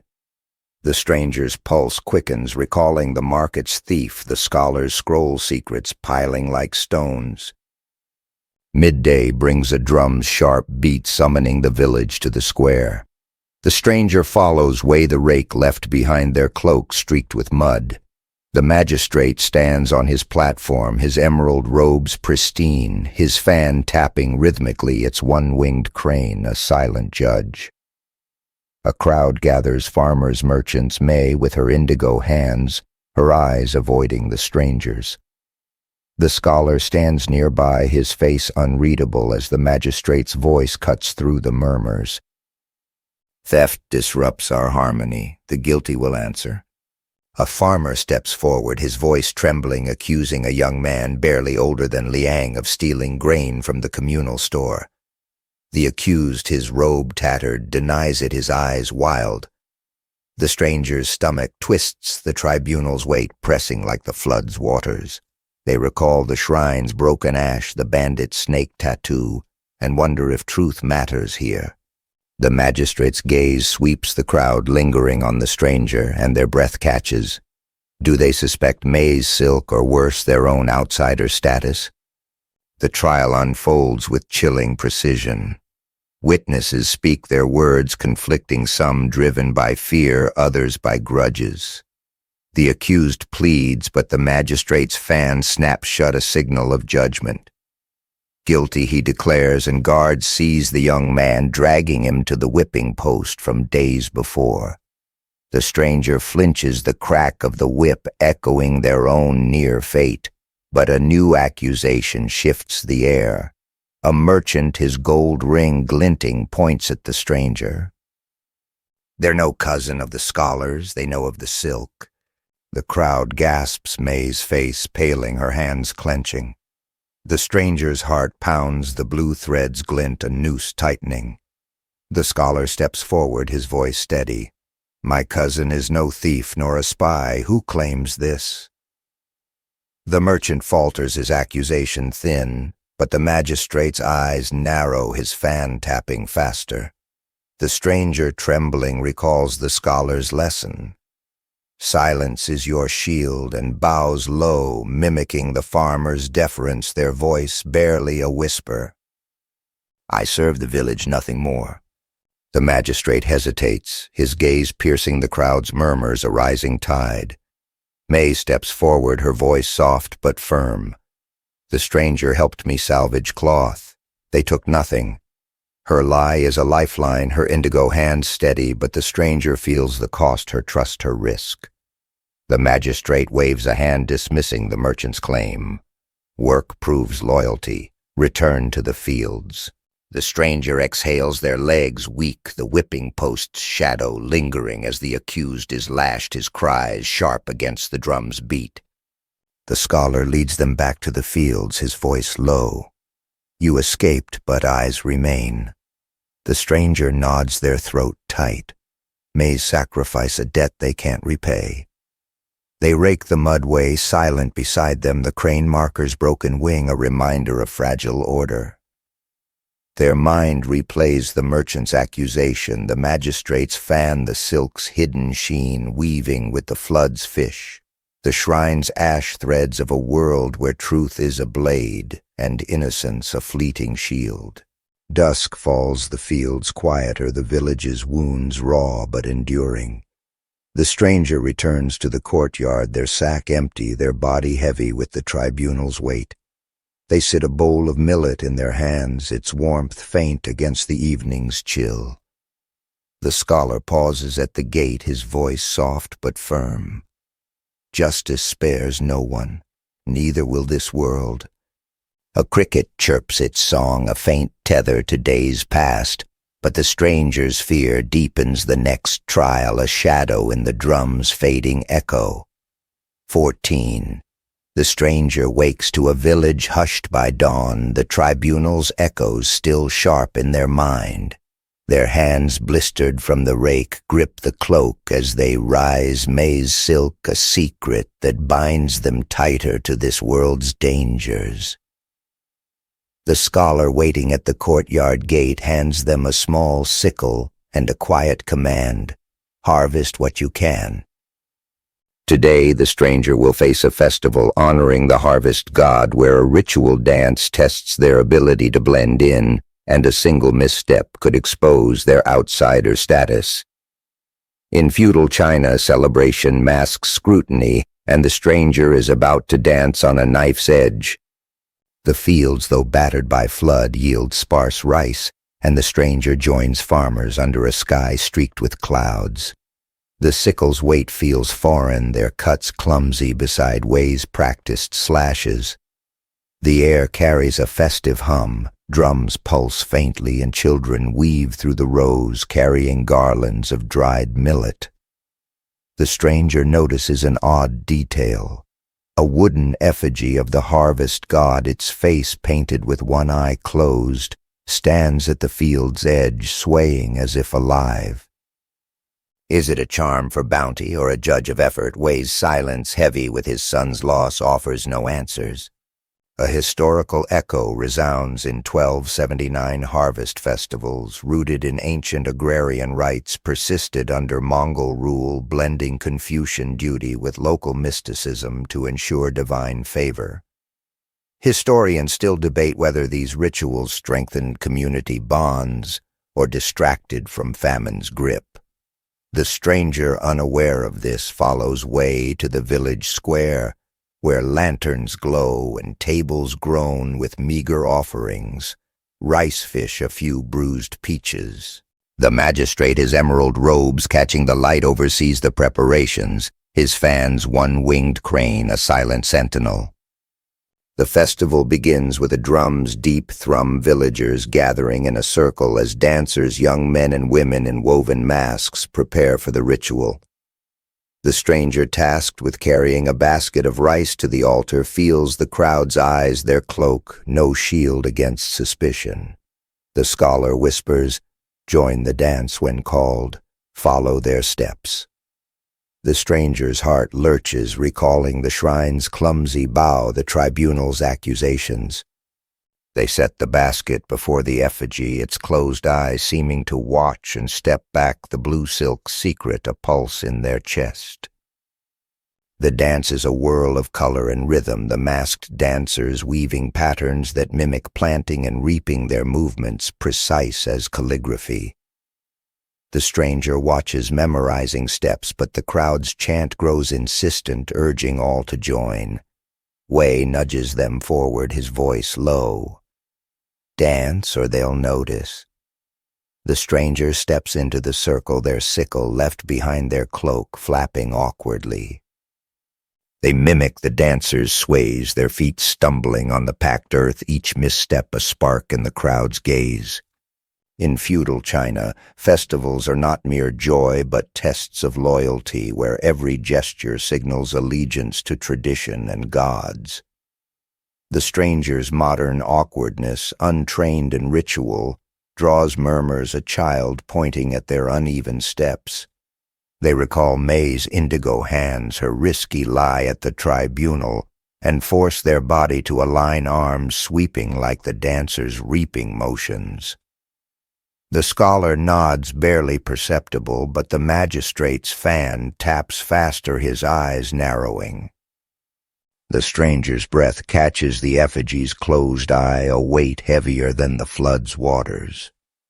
A dancer, her mask painted with vines, stumbles near the stranger, her hand brushing theirs, a deliberate touch or chance. She whispers, "Step lighter," and glides away, leaving the stranger rattled. They adjust their steps smoother, but notice a glint beneath her sleeve, a blue thread like May's silk sparking a jolt of recognition. Is she an ally, a spy, or part of May's forbidden trade? The stranger's mind races the scholar's warning. Silence is your shield, clashing with curiosity, but they dance on the crowd's chant, drowning their thoughts. The ritual peaks, drums thundering, and the dancers kneel before the effigy, offering rice from the stranger's basket. The stranger kneels too, their timing better, but their heart pounding, the blue threads glint, a secret tying them to May's danger. The magistrate steps forward, his voice smooth, blessing the harvest god. but his gaze lingers on the stranger. His fans crane a silent accusation. The crowd cheers, the tension easing, but the stranger feels the dancers whisper, the effigies stare as if the gods themselves judge their place. Dusk falls, the festival softening into feasting, though the food is sparse. The stranger sits at the square's edge, a bowl of rice and fish in their hands, its warmth a faint comfort. The scholar joins them, his voice low. You danced well enough. But eyes linger. The stranger nods, their throat tight, the dancer's blue thread weaving with maize silk, the tribunal's whip threads of a world where every act is a risk. They recall Wei's ribbon, the flood's fish, and wonder if the harvest god sees their struggle or only their flaws. Night deepens the village, glowing with lantern light, the effigy's closed eye, a shadow in the square. The stranger lies on their mat, the dance's rhythm pulsing in their limbs, the blue thread's mystery, a weight beside May's secret. The scholars silence, the magistrates fan the festival's chant, weave through their thoughts a tapestry of survival they barely grasp. A cricket chirps its song, a faint tether to days past, but the stranger's fear sharpens the next trial, lurking in the festival's fading drums. 15. The stranger wakes to a village softened by dawn's light, the festival's drums a faint pulse in their memory.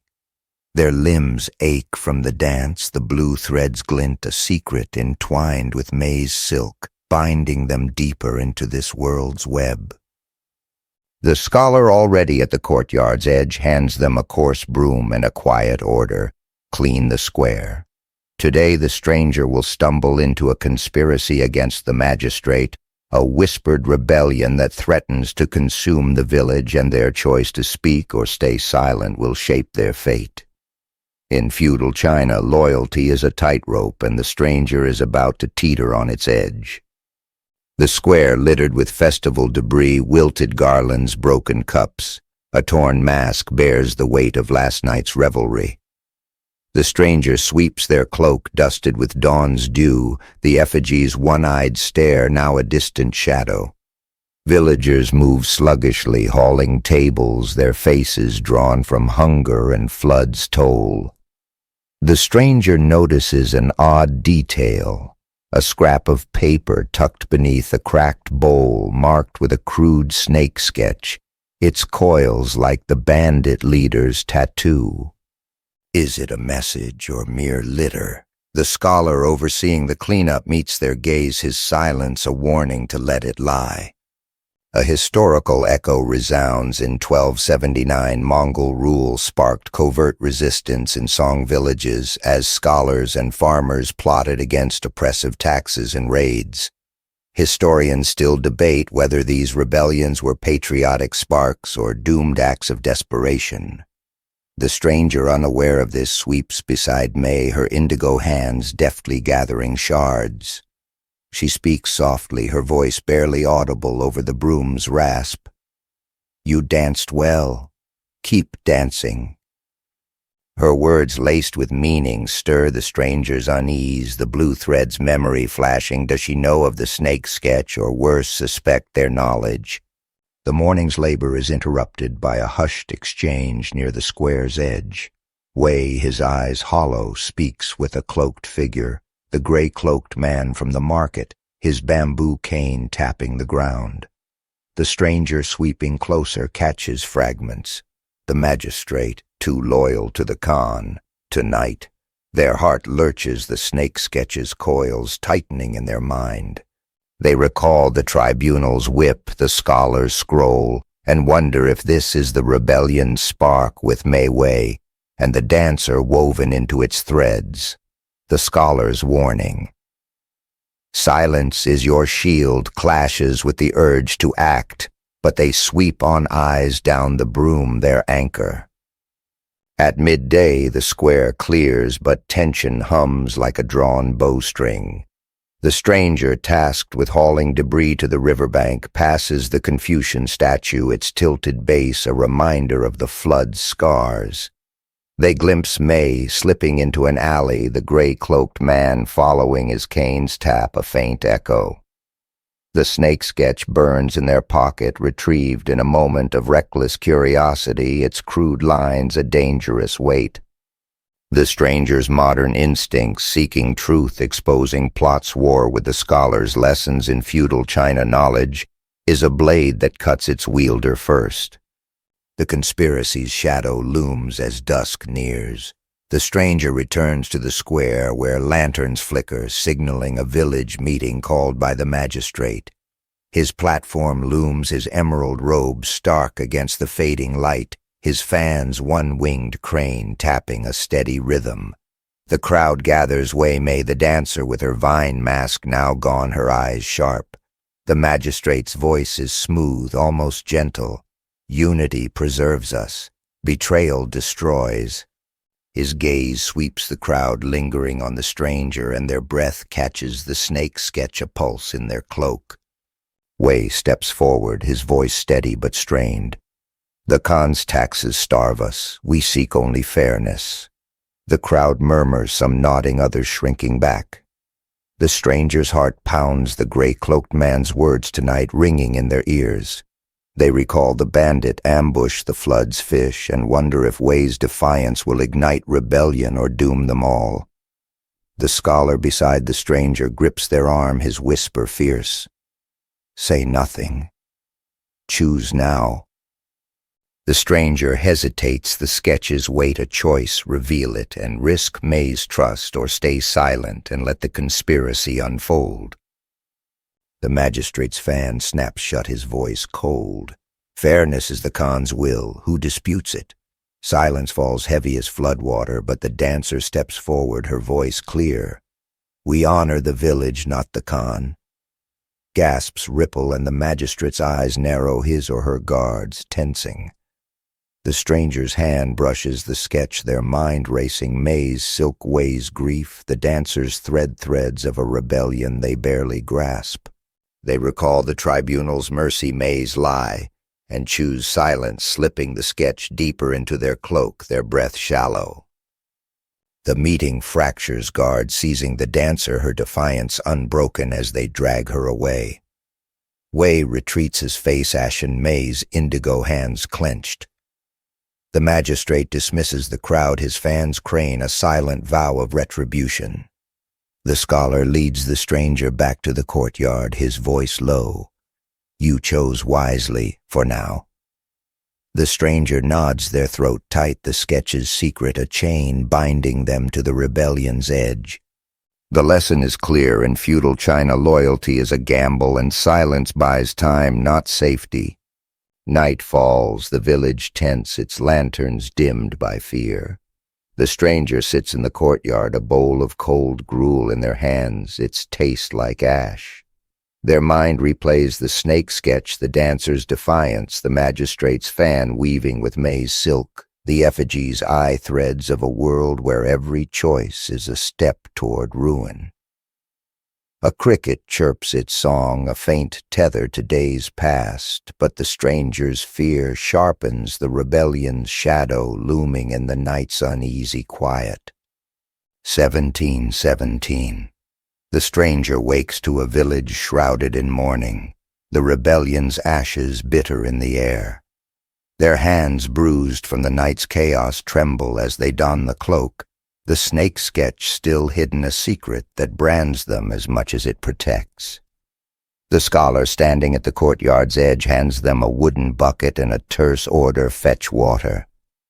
Today the stranger will face the aftermath of betrayal as the magistrate's retribution sweeps the village, and a desperate choice will force them to confront their place in this fractured world. In feudal China, mercy is a myth, and the stranger is about to learn its absence. The riverbank, scarred by flood, yields water clouded with silt. The stranger fills the bucket, their cloak heavy with morning damp, the village's silence louder than any drum. Survivors move like ghosts. Farmers mend nets. Women salvage cloth, but eyes avoid each other, fear replacing defiance. The stranger notices an odd detail. A single reed split cleanly as if by a blade floats upright in the current. Is it a remnant of the rebellion's clash or a sign of something sharper? The scholar, trailing behind his knife tucked away, offers no hint, his face a mask of fatigue. A historical echo resounds in 1279. Mongol reprisals crushed village uprisings with ruthless precision, executing leaders and enslaving sympathizers to break resistance. Historians still debate whether these purges solidified control or sowed deeper resentment. The stranger, unaware of this, hauls the bucket back, passing May's hut, its door ajar, her indigo hands absent.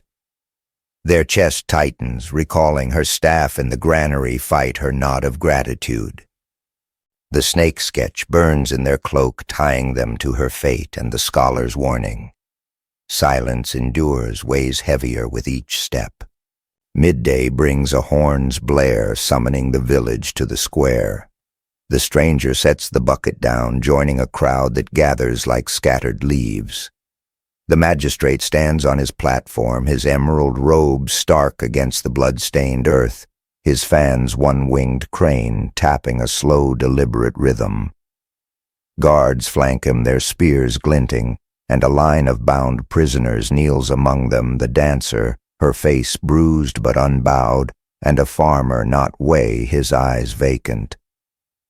The stranger's breath catches, searching for May, fearing her indigo hands among the condemned. The magistrate's voice is cold, each word a stone. Betrayal invites death. The Khan's will is absolute. He gestures and a guard raises a sword, the dancer's neck bared. The crowd gasps, some weeping, others frozen as the blade falls, her defiance silenced in a single stroke. The stranger flinches, the tribunal's whip now a faint memory against this brutal justice. They recall the firefly's glow, the effigy's eye, and wonder if May escaped or awaits a similar fate, the sketch's secret a noose tightening. A new prisoner is dragged forward, a boy barely 12, his face streaked with dirt. The magistrate accuses him of carrying messages for the rebels, his fan snapping shut. The stranger's heart lurches, recognizing the boy from the market, his quick fingers once darting for radishes. They recall May's lie at the tribunal, her trust a debt unpaid, and the snake sketch's coils a proof of rebellion they could reveal to save him. The scholar's hand grazes their arm, his whisper sharp. Hold your tongue or join them. The stranger trembles, the bucket's weight grounding them, their modern urge to intervene clashing with this world's iron rules. The boy's fate hangs in the square's silence. A woman, his mother perhaps, sobs her plea cut short by a guard's shove. The stranger's hand brushes the sketch, its paper worn, its snake a mirror of their indecision.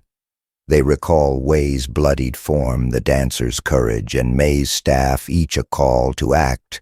But the scholar's lessons, silent survival, root them. They step back, the crowd's weight pressing, and the boy is spared, sent to labor in the Khan's mines, a mercy that feels like betrayal. The stranger's throat burns, the sketch untouched, their choice a wound deeper than the flood scars. The magistrate dismisses the crowd, his fans crane a silent vow of vigilance. The stranger follows the scholar back to the courtyard, their bucket sloshing the river's split reed a fleeting image. You chose life, the scholar says, voice low. It's enough.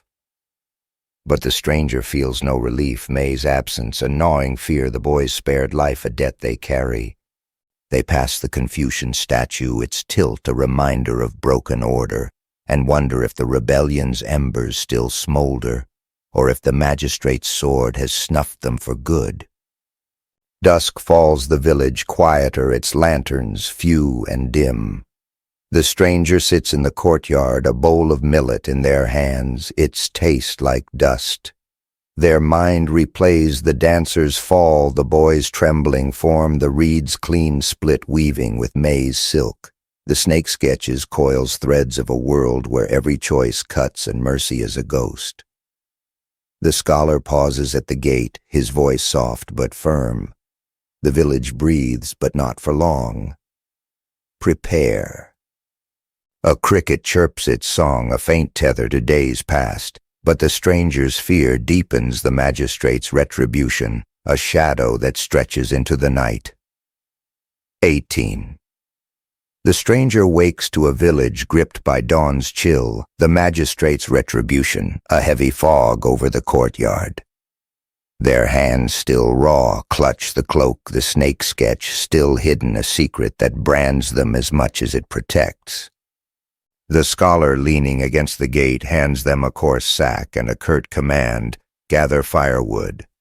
Today the stranger will uncover May's fate, a revelation that forces them to confront the cost of their silence, and a final trial will test their will to endure.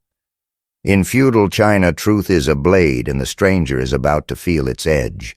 The forest's edge, damp from last night's dew, yields brittle branches under a sky of thinning clouds.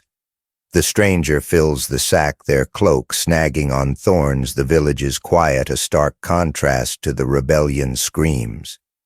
They move alone, the scholar's knife glinting as he trails at a distance, his eyes scanning the trees. The stranger notices an odd detail. A single feather, black with a green sheen, caught in a low bush, its tip stained red like the crow's beak on the road. Is it a hunter's mark or a remnant of violence? The scholar's silence, as always, leaves them to wonder, the sketch's secret heavier with each step. A historical echo resounds in 1279. Mongol purges often spared key artisans like weavers to exploit their skills, but betrayal marked them for harsher fates. Historians still debate whether these selective mercies preserved culture or merely prolonged suffering. The stranger, unaware of this, hauls the sack, passing the riverbank where the split reed once floated. Their mind replays the dancer's execution, the boy's trembling form, and May's absence, a gnawing fear that her indigo hands met the magistrate's sword. The snake sketch, still hidden, ties them to her rebellion, its weight a chain they cannot shed. Mid-morning brings a faint cry from the forest depths. The stranger pauses, the sack slipping, and peers through the trees.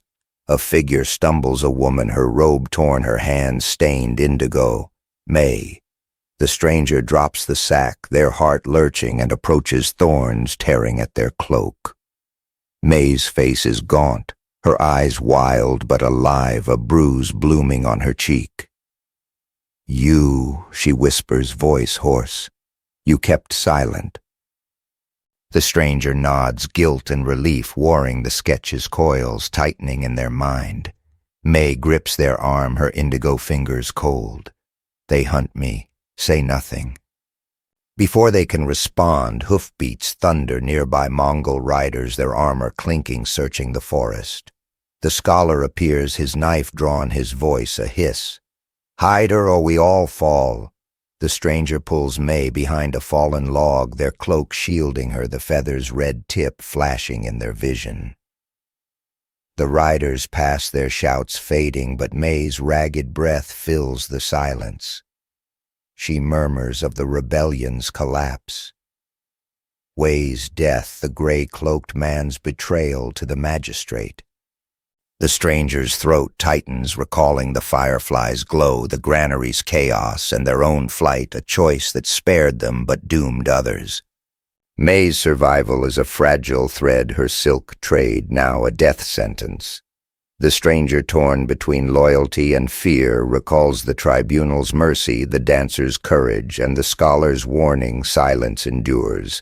They help May stand her weight heavy, and the scholar gestures toward a hidden path.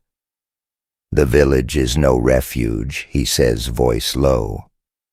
"Take her to the hills." The stranger hesitates, the sack of firewood abandoned, the sketch's secret, a risk they can't ignore. They nod, driven by May's trust, her indigo hands a debt they owe, and lead her through the forest, thorns tearing like the village's judgment. The hills loom, their slopes steep and shadowed. May stumbles, her strength fading, but urges them on, whispering of a cave where rebels once hid. The stranger's legs burn their modern instincts, seeking safety, calling for help, useless against this raw survival. They reach the cave, its mouth barely visible, and May collapses inside, her breath shallow. The stranger kneels, offering water from a flask, their mind racing, the feathers red stain, the sketches snake, the magistrate's fan, threads of a world unraveling. May grips their hand, her voice a rasp. Burn the sketch. Live. Dusk falls as the stranger returns alone, the scholar waiting at the forest's edge. She's safe, they whisper, the sketch still in their cloak, unburned its secret, a choice deferred. The scholar nods, his face grim. You acted. It's enough for now. They reach the village, its lanterns dim the square empty, but for the magistrate's platform, its crane fan a silent sentinel. The stranger's heart sinks, May's words.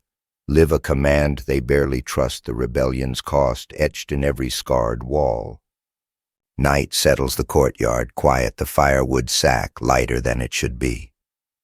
The stranger sits, a bowl of cold millet in their hands, its taste like earth. Their mind replays May's bruised face, the feather's red sheen, the cave's dark mouth weaving with the snake's sketch, the dancers fall, threads of a world where survival is a wound that never heals. The scholar pauses at the gate, his voice soft but firm. The village holds, but you carry its scars. Prepare. A cricket chirps its song, a faint tether to days past, but the stranger's fear deepens the final trial, a shadow in the forest's fading thorns. 19. The stranger wakes to a village bathed in dawn's frail light, the weight of May's survival and the snake sketch's secret pressing like stones on their chest. Their hands, scarred from thorns, grip the cloak as they rise, the courtyard's chill seeping through their mat. The scholar, already at the gate, hands them a small hoe and a quiet command: tend the garden. Today the stranger will face a final reckoning as the magistrate's suspicions converge, and a hidden truth about the scholar unravels, forcing a choice that will define their fate. In feudal China, trust is a fragile reed, and the stranger is about to see it snap. The garden, a modest patch behind the courtyard, yields sparse herbs and wilted greens, its soil still damp from the flood. The stranger hoes their cloak dusted with earth, the village is quiet, broken only by distant hammers mending broken walls. They notice an odd detail, a single pebble, smooth and black, placed deliberately at the garden's edge, its surface etched with a faint spiral like the clay shard from the cellar. Is it a marker or a warning? The scholar, tending a nearby plot, meets their gaze, his knife glinting at his belt, his silence heavier than ever. A historical echo resounds in 1279. Mongol rule relied on local informants, scholars, merchants who betrayed their own to curry favor, a practice that fractured communities. Historians still debate whether these betrayals were survival or treachery. The stranger, unaware of this, digs their mind, replaying May's cave, the feather's red stain, the dancer's fall. The snake sketch, still unburned, burns in their cloak, May's plea live clashing with the scholar's warnings. They glance at him, his hands steady but his eyes restless, and wonder if he too carries secrets sharper than his blade. Midday brings a summons, a guard's shout echoing from the square. The stranger sets the hoe down, their pulse quickening, and follows the scholar through the village, passing May's empty hut, its door now boarded. The magistrate's platform looms, his emerald robes catching the sun, his fan's one-winged crane tapping a relentless rhythm. The crowd is sparse farmers, a few children know May, but tension crackles the rebellion's wounds raw. The magistrate's voice is smooth, a blade cloaked in silk. Loyalty is our strength, deceit our ruin. The scholar steps forward, his head bowed, and presents a scroll worn, its edges frayed, unlike the one from the market. A record of the village's labor, he says, voice calm. The magistrate takes it, his eyes narrowing, and the stranger's breath catches, recalling the market's hidden scroll, the gray-cloaked man's betrayal. The magistrate's fan pauses, his gaze shifting to the stranger. You, outsider, serve the scholar well. Speak of his deeds. The stranger freezes, the sketch's coils tightening their mind. Racing, does he suspect the scholar, or is this a trap for them both? The stranger's choice is a precipice. They recall the tribunal's accusations. Mays trust the boy's spared life, each a lesson in silence. He guides me, they say, voice low, bowing deeper, mimicking Way's deference. The magistrate's fan taps once unconvinced and gestures to a guard who produces a bound figure, the gray-cloaked man, his cane gone, his face bloodied. This traitor, named the scholar, the magistrate says, as a rebel scribe. The crowd gasps, the scholar's face unreadable, but his hand shifts to his knife, a flicker of defiance. The truth unravels like a torn tapestry. The gray-cloaked man, voice hoarse, accuses the scholar of drafting the rebellion's plans. The snakes sketch a fragment of his work. The stranger's heart lurches, the sketch in their cloak, a burning proof, its spiral echoing the garden's pebble, the cellar's shard. They recall the scholar's steady lies, his knife's glint, and wonder if he shielded them or used them as a pawn. The magistrate's eyes bore into them, his fan snapping shut. Speak or share his fate, the stranger hesitates, May's words. Burn the sketch, a fading echo, their loyalty to the scholar crumbling under the weight of truth. Driven by survival, the stranger steps back, their hand brushing the sketch but leaving it hidden. I know nothing, they whisper, their voice trembling, the lie, a shield but a betrayal. The scholar's eyes meet theirs, a flash of resignation, and guards seize him, his knife clattering to the ground. The magistrate nods, his fan's crane, a silent verdict, and the scholar is dragged away, his fate unspoken but certain. The stranger's throat burns, the sketch unburned, its secret, a wound deeper than the rebellion's scars. The lesson brutal in feudal China, trust is a trap, and truth a death sentence. Dusk falls, the village quieter, its lanterns barely flickering. The stranger returns to the courtyard, the hoe abandoned their body heavy with guilt. They sit, a bowl of cold gruel in their hands, its taste like ash.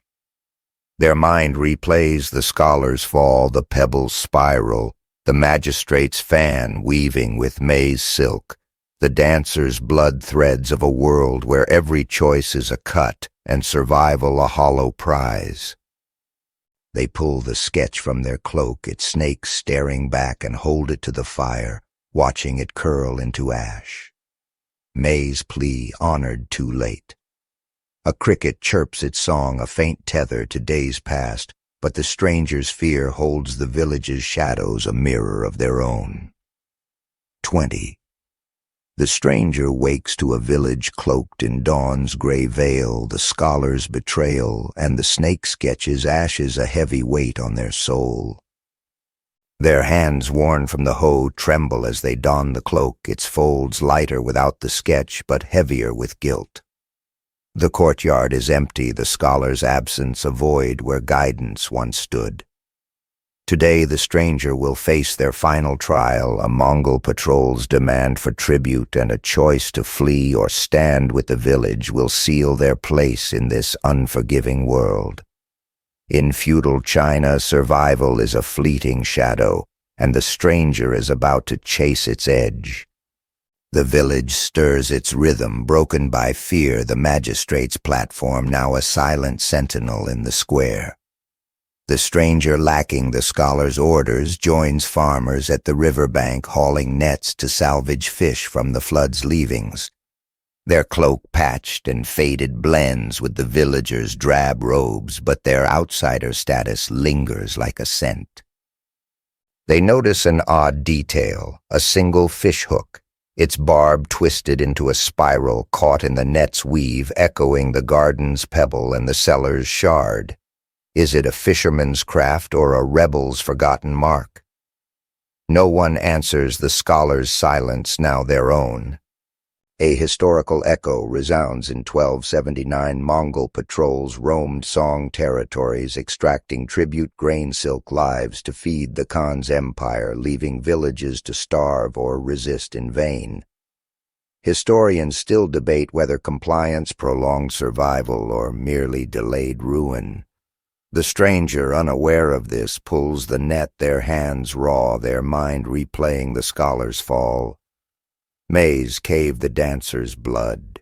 The fishhook's spiral glints, a reminder of secrets burned and unburned, and they wonder if May still breathes in the hills, her indigo hands a debt they cannot repay.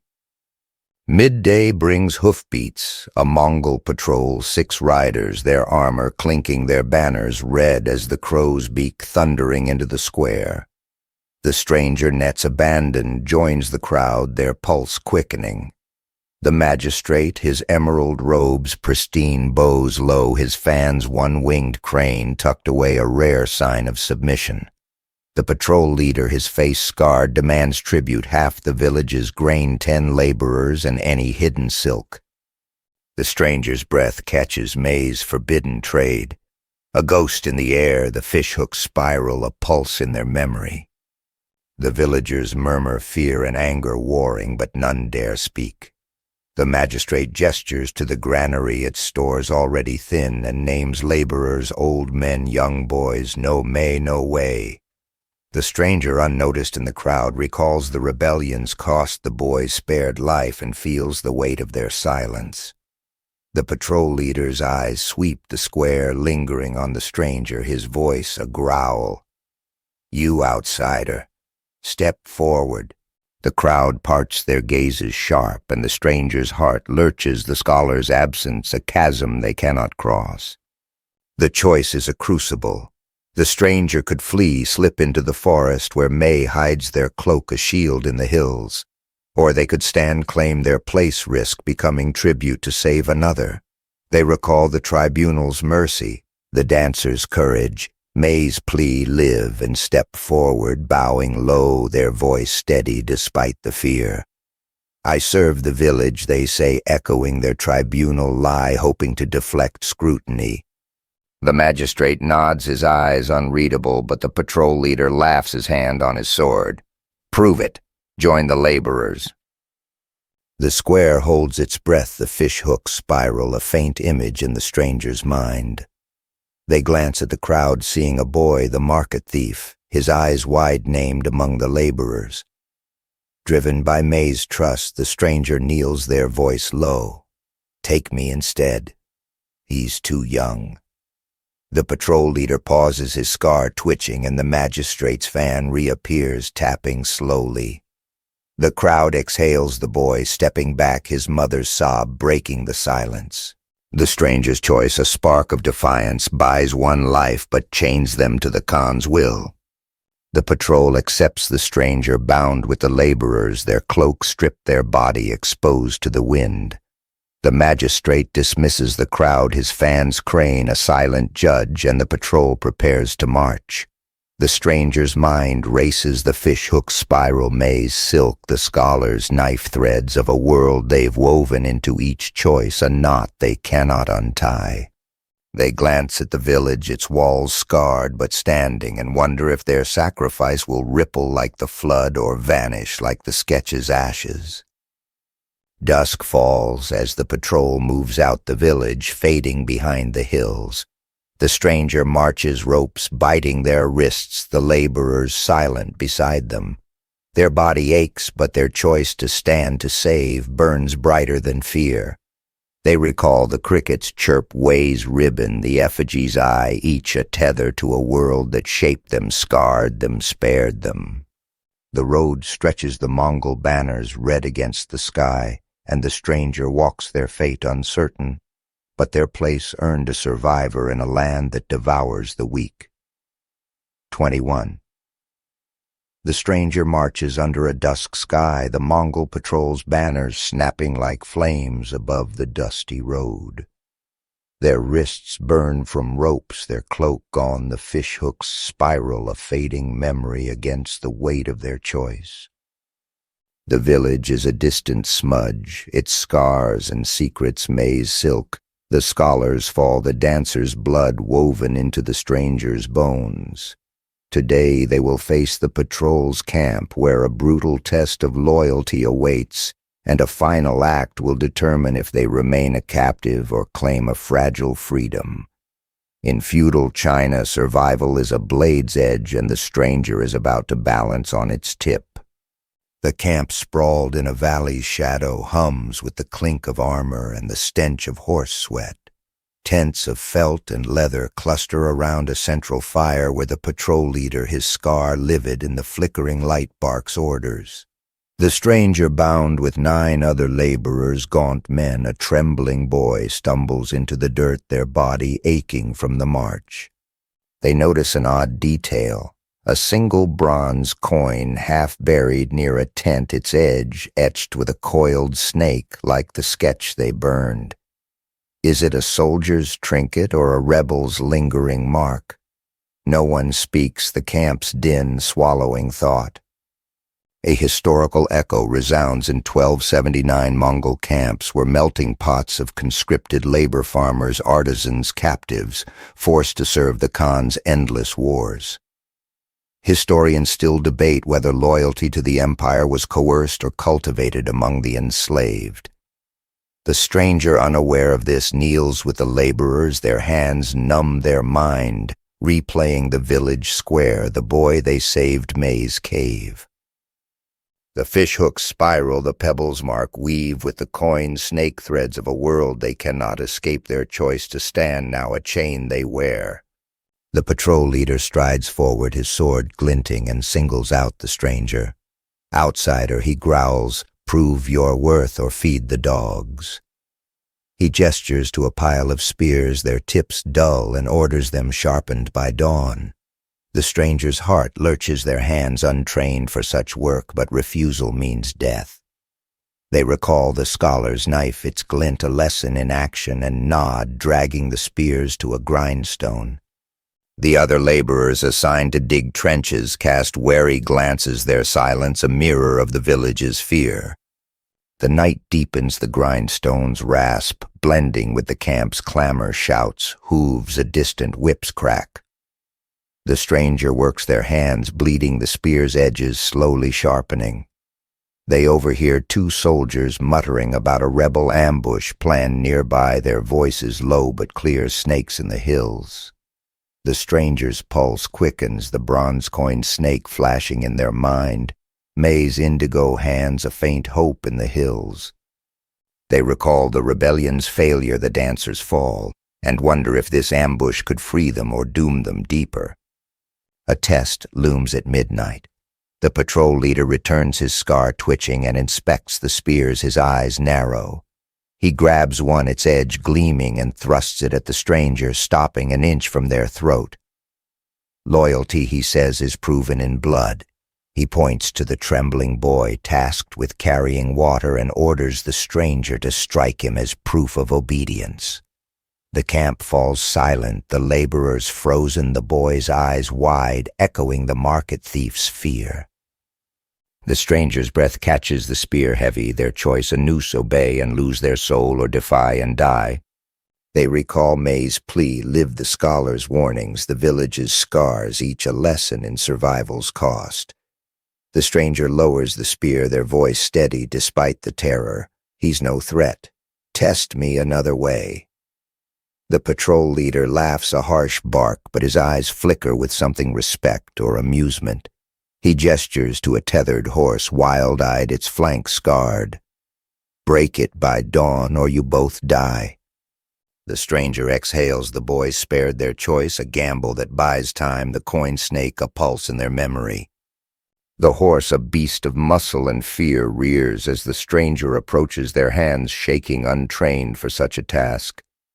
They recall Wei's steady hands, the festival's rhythm, and move slowly, whispering as they would to a frightened child. Hours pass, the camp's fire dimming, their body bruised, but the horse calming its head, bowing under their touch. The patrol leader watches his scar shadowed and nods, tossing the stranger a knife. You live, for now. The boy, unharmed, weeps quietly, a debt repaid in the dark. Dawn breaks the camp, stirring the spears sharp, the horse tamed. The stranger unbound, but watched, joins the laborers, their body heavy, but their spirit flickering with defiance. They glimpse the hills where May might hide, where snakes might strike, and wonder if freedom lies beyond or within. The coin snake, the fishhook spiral, the scholar's knife weave through their thoughts threads of a world they've survived, scarred but unbroken. The patrol marches on the stranger with them, their fate unwritten, but their will forged a survivor in a land that spares no one. 22. The stranger trudges through dawn's pale light, the Mongol camp's clamor fading behind them as the patrol marches deeper into the hills. Their hands blistered from the grindstone grip, the knife tucked in their belt, a fragile token of the patrol leader's grudging approval. The boy they spared walks beside them, his steps unsteady but free, a silent debt between them. Today the stranger will face a rebel ambush where the snakes in the hills strike, and a desperate act will decide if they break free or bind themselves deeper to this brutal world. In feudal China, freedom is a shadow that shifts with the wind, and the stranger is about to grasp at its edge. The patrol winds through rocky paths, the hills jagged and cloaked in mist, the red banners stark against the gray. The stranger, unbound but flanked by laborers, feels the weight of eyes, soldiers, captives, the scarred leader's scar twitching as he scans the cliffs. They notice an odd detail. A single pine needle, its tip blackened, caught in the boy's hair, its char echoing the burned sketch's ash. Is it a stray from a campfire or a rebel's signal? The boy's wide eyes offer no answer, and the stranger's pulse quickens, the bronze coin snake a lingering pulse in their mind. A historical echo resounds in 1279. Song rebels often struck Mongol patrols in rugged terrains, using guerrilla tactics to disrupt supply lines, though victory was fleeting against the Khan's might. Historians still debate whether these ambushes fueled hope or merely prolonged suffering. The stranger, unaware of this, marches, their knife a small comfort, their thoughts weaving through the camp's test maze cave, the fishhook spiral. They glance at the boy, his trembling hands a mirror of their own fear, and wonder if May's indigo hands guide the snakes they overheard, or if the hills hold only death. Mid-morning brings tension, the patrol's pace slowing as the path narrows, cliffs looming like silent judges. The leader raises a hand, his voice low, sensing danger.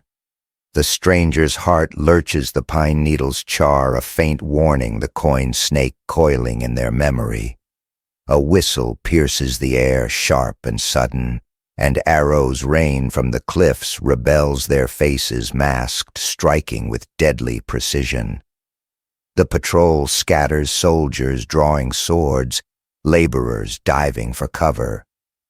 The stranger grabs the boy, pulling him behind a boulder, their knife drawn, the ambush a chaos of screams and blood. The rebels are swift, their arrows felling soldiers, their blades clashing with Mongol steel. The stranger peers from cover, spotting a figure among the attackers, slender, cloaked, wielding a staff with indigo-stained hands. May. Their breath catches her survival, a spark in the hills, her rebellion unbroken. The boy whimpers, and the stranger recalls the camp's test, the horse's calmed fear, and knows they must act. They whisper to the boy, stay low, and slip toward May, dodging arrows, their knife a meager shield driven by her trust and the debt of her cave.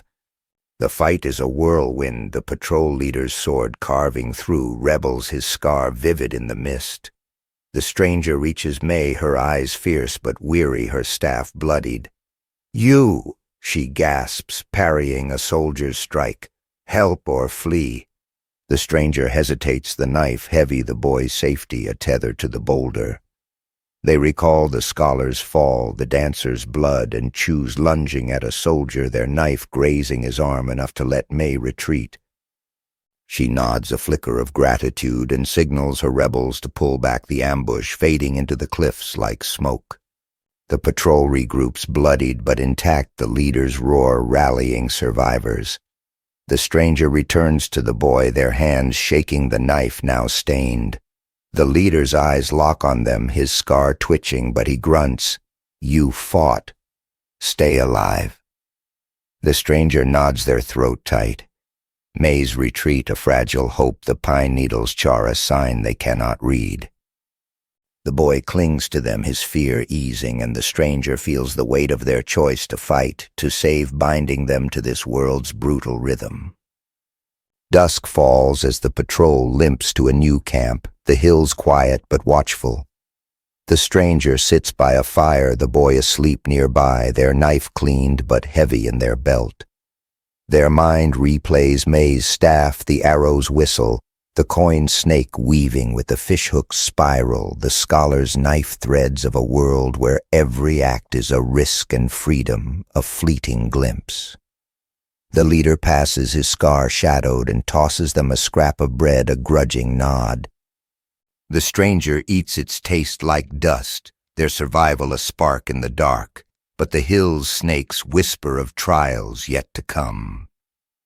Night deepens, the camp's fire crackling, the stars cold above. The stranger lies beside the boy, their body bruised but unbroken, the pine needles char a faint memory.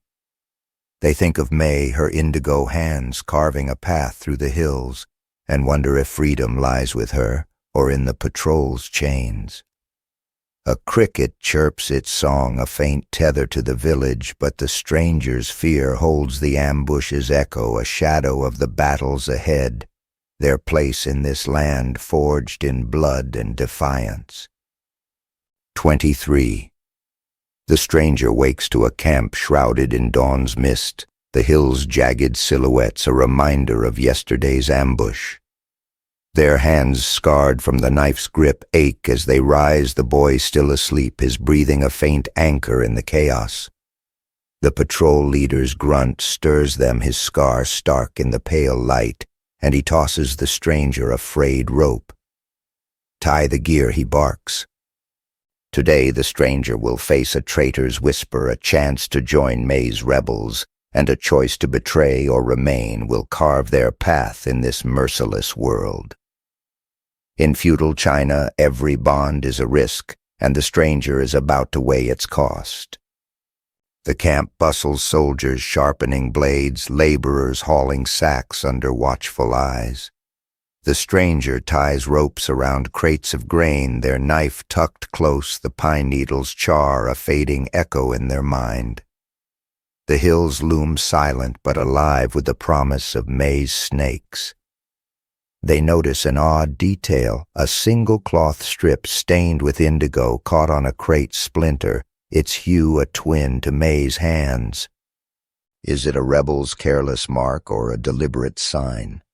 The boy, now awake, helps with the ropes, his eyes darting, offering no clarity, the bronze coins snake a pulse in the stranger's thoughts.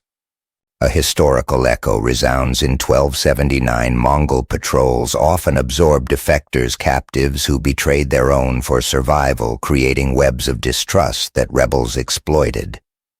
Historians still debate whether such betrayals broke resistance or strengthened it through sacrifice. The stranger, unaware of this, tightens a knot, their hands steady despite the weight of May's retreat, the ambush's blood, the fishhook spiral. They glance at the boy, his small hands fumbling, and wonder if May's rebels watch from the cliffs, her indigo cloth a thread tying them to freedom or doom. Midday brings a pause, the patrol halted in a narrow pass, the leader scanning the hills with a scowl. The stranger tasked with guarding the crate stands near a laborer, a gaunt man, his eyes sharp, his robe patched like the stranger's old cloak. He leans close, his voice a whisper. The snakes offer freedom. Join them tonight.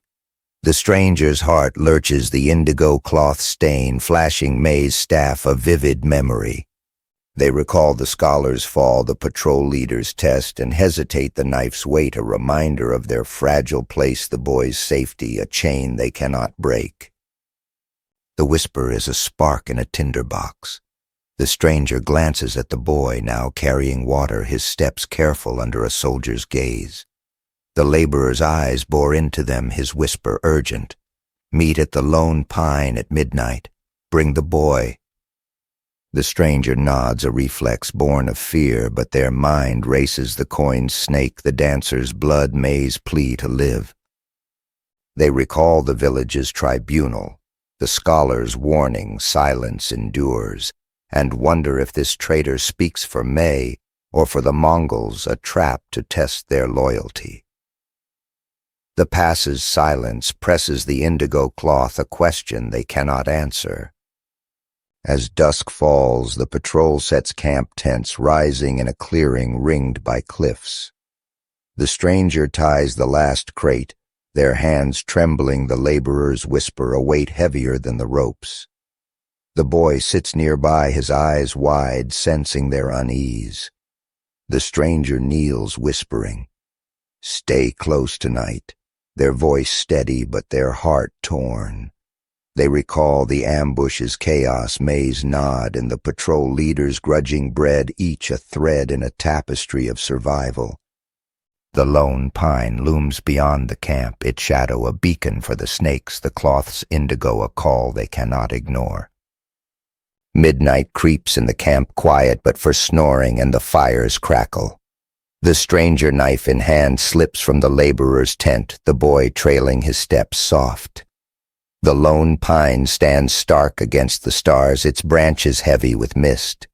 A figure waits May, her indigo hands gripping a staff, her face gaunt but fierce. "You came," she whispers, her eyes searching theirs. "Join us or stay chained." The stranger hesitates, the boy's hand in theirs, the laborer's absence, a gnawing doubt. They recall the scholar's knife, the village's scars, and the choice burns betray the patrol for May's rebellion, or return risking her wrath. The stranger's decision is a blade's edge. They think of the boy's spared life, the horse they tamed, and May's trust, each a debt paid in blood. "We'll join," they whisper, their voice firm, the knife a vow. May nods, gesturing to the hills, but a twig snaps, a soldier, his sword drawn, the laborer's silhouette behind him. A trap. The stranger shoves the boy behind the pine, their knife flashing, meeting the soldier's blade in a desperate clash. May strikes her staff, cracking the laborer's skull, and the soldier falls, the stranger's knife bloodied, their breath ragged. Dawn breaks as May leads them into the hills, the camp's alarm distant, the boy trembling but alive. The stranger's hands shake the indigo cloth stain, a bond forged in betrayal's cost. They think of the fishhook spiral, the coin snake, the scholar's lies, threads of a world they've defied, scarred but free. May pauses, her indigo hand steady, and whispers, "You chose us. Live for it." The hills stretch a path unwritten, and the stranger walks their place, earned a rebel in a land that spares no one, the crickets chirp, a lost echo in the wind. 24. The stranger stumbles through the hills' dawn mist, May's indigo hands guiding them deeper into the rebels' refuge, the boy clinging to their side. Their knife, bloodied from the traitor's trap, weighs heavy in their belt, the patrol's distant horns a fading threat. The indigo cloth stain, the pine needles char, the coin snake all weave into their scars, binding them to this rebellion. Today the stranger will face the rebels' council where trust is tested, and a final vow will forge their fate as one of May's snakes. In feudal China, loyalty is a flame that warms or consumes, and the stranger is about to feel its burn. The rebel camp, hidden in a cave-riddled valley, hums with quiet purpose. Archers sharpen arrows, weavers mend cloaks, a fire crackles under a blackened pot. May leads them to a sheltered overhang where three figures wait: an old woman with a scarred cheek, a wiry man with a bow, and a youth with May's sharp eyes, perhaps her kin. The stranger notices an odd detail: a single clay cup, its rim etched with a spiral like the fishhook, the pebble, the shard resting on a stone. Is it a relic of the village or a rebel's coded mark? The boy's hand trembles in theirs, and May's gaze, steady but wary, offers no ease.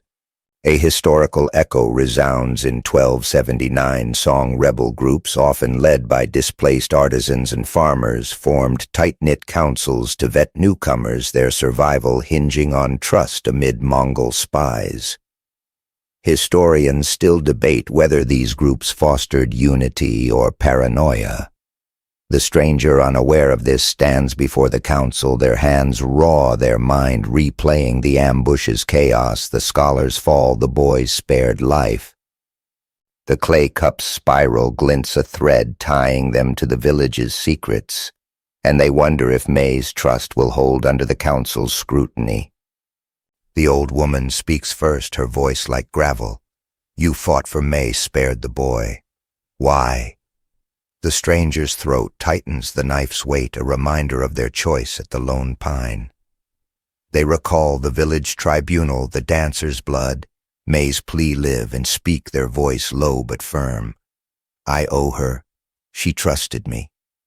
The wiry man snorts, his bow taut, but the youth leans forward, his eyes searching, echoing May's. The stranger feels the boys grip the cup's spiral, a pulse in their vision, and knows their words must weave truth with caution. The council's test is a blade's edge. The youth produces a scrap of silk blue, vibrant like May's hidden trade, and asks, You saw this in the village. Speak of it. The stranger's heart lurches, the indigo cloth stain flashing the scholar's warning. Silence endures, clashing with May's nod in the ambush. They recall the Mongol inspector, the magistrate's fan, and choose their voice steady. It was May's hidden from the Khan. I kept it secret. May's eyes flicker, a spark of gratitude, but the old woman's scar twitches, her voice sharp. And the scholar, his snake sketch. The stranger freezes, the burned sketch's ashes a ghost in their mind. The clay cup's spiral, a mirror of its coils. They recall the scholar's knife, his resignation in the square, and tread carefully. He guided me, but I burned his sketch to protect the village. A half-truth, but the youth nods, the wiry man lowers his bow, and the old woman's gaze softens, though her scar remains a warning. The council murmurs, and May steps forward, her indigo hands steady. They fought for us. They're one of us. The stranger exhales the boy's hand, a tether their lie, a shield that binds them to the snakes. The council's verdict comes at dusk, the cave glowing with firelight. The old woman offers the clay cup filled with bitter tea, a ritual of acceptance. The stranger drinks its taste like earth, their place among the rebels sealed. The youth whispers of plans, an attack on a Mongol supply line, a strike to weaken the Khan's grip. The stranger listens, their knife cleaned, but heavy, the boy now tasked with carrying messages, his fear easing in the rebels' care. They recall the fishhook spiral, the coin snake, the dancer's courage, threads of a world they've chosen, scarred but defiant. Night falls, the camp quiet, the hills a fortress of shadows. The stranger sits by the fire, the boy asleep, a bowl of thin broth in their hands, its warmth a faint comfort. Their mind replays the council's test. May's trust, the cup's spiral weaving with the scholar's lies, the magistrate's fan threads of a rebellion they've joined its cost etched in their hands. May pauses nearby, her indigo hands stitching a cloak, and whispers, You're a snake now, strike true. The stranger nods their fear a spark in the dark, the hills promise of freedom, a fragile flame against the Khan's shadow. The stars burn cold above the cave's walls, a shield, but not a home. The stranger lies beside the boy, their knife closed the clay cup's spiral, a faint memory. They think of the village, its crickets chirp a lost song, and wonder if their vow to the snakes will break the Khan's chains or forge new ones. The fire crackles its light, dancing on May's silhouette, and the stranger closes their eyes. Their place as a rebel earned their trials, unending, a survivor in a land that demands blood for every breath. 25. The stranger wakes to the rebel camp's hushed dawn, the cave's damp chill seeping into their bones.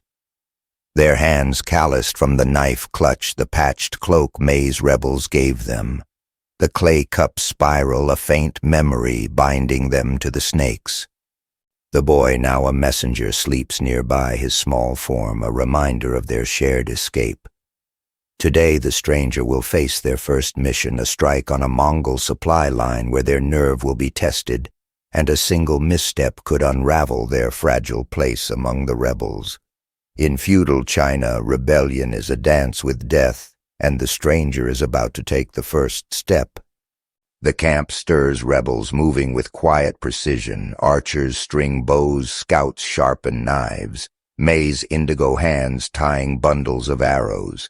The stranger joins a small group under the youth's command, his eyes sharp like May's, his voice low as he outlines the plan: ambush a Mongol caravan at dusk, seize grain and vanish into the hills. The stranger notices an odd detail, a single red thread woven into the youth's belt, its hue a twin to Wei's lost ribbon. Is it a tribute to the fallen or a coded signal? The boy, tasked with signaling from a ridge, meets their gaze, his fear tempered by trust, offering no answers. A historical echo resounds in 1279. Song rebels targeted Mongol supply lines to starve garrisons, small victories that bled the Khan's resources but invited brutal reprisals. Historians still debate whether these raids built resistance or deepened suffering. The stranger, unaware of this, checks their knife, its edge honed their mind, replaying the council's tea. Mays nod the coin's snake. The red thread glints, a thread tying them to the village's ghosts, and they wonder if this strike will honor May's trust or bury them with Wei's memory. Midday brings preparation, the rebels trekking through the hills, their steps muffled by pine needles. The stranger carries a bow, its weight unfamiliar, their hands better suited to nets or hoes. The youth teaches them to aim, his patience sharp but kind, echoing the scholar's lessons. The stranger's arrows wobble, but one hits the mark, and the youth grunts approval. They recall the patrol's grindstone, the horse they tamed, and feel the rebellion's rhythm, a pulse of defiance, fragile but fierce. The boy, now ahead, climbs to his ridge, his small form a beacon, the red thread a flicker in the stranger's mind.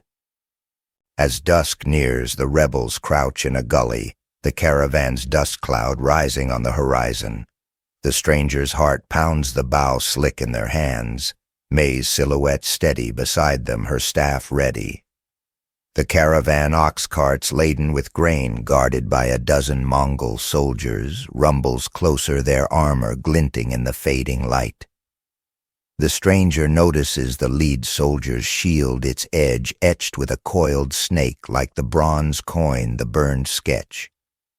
Their breath catches the red thread's hue, a pulse of Wei's grief, and they wonder if this snake marks a trap or a chance. The ambush erupts with the boy's signal, a sharp whistle from the ridge.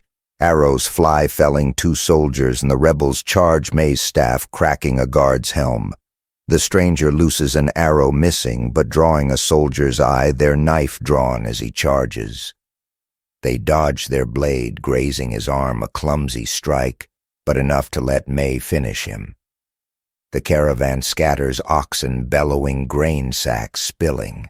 The stranger grabs a sack, their hands shaking the snake-etched shield a shadow in the chaos. The youth shout, urging them to retreat. The Mongols rally their swords slashing, and a rebel falls, blood soaking the dirt. The stranger hesitates, the boy's whistle still echoing his ridge, now silent. They recall the lone pine's trap. The dancers fall and sprint toward the ridge, finding the boy, pinned by a soldier, his red thread belt torn. The stranger's knife flashes, striking the soldier's back, their hands bloodied, but the boy freed. May's shout pulls them back, the rebels fleeing with stolen grain, the caravan survivors regrouping, their snake shields glinting in pursuit. Night falls as the rebels reach the camp, breathless but alive, the boy clinging to the stranger, his eyes wide but unbroken. The youth counts the grain, his face grim, one rebel lost, but the haul enough to feed the camp for weeks. May's indigo hands bind a wound, her gaze meeting the stranger's, a nod of respect. "You struck true," she whispers, the red thread's hue a silent debt to weigh. The stranger exhales, their knife heavy, the snake shields coil, a warning of reprisals to come, the lesson clear. In feudal China, rebellion buys time, not triumph. The camp settles, the fire's glow, soft a bowl of stolen grain porridge in the stranger's hands, its warmth a fleeting shield. Their mind replays the ambush's chaos, the boy's rescue. The snake shields glint, weaving with the clay cup's spiral, the coins mark threads of a rebellion they've embraced, its cost carved in their scars. The boy sleeps, his red thread belt mended by May, and the stranger feels their place among the snakes, fragile but earned.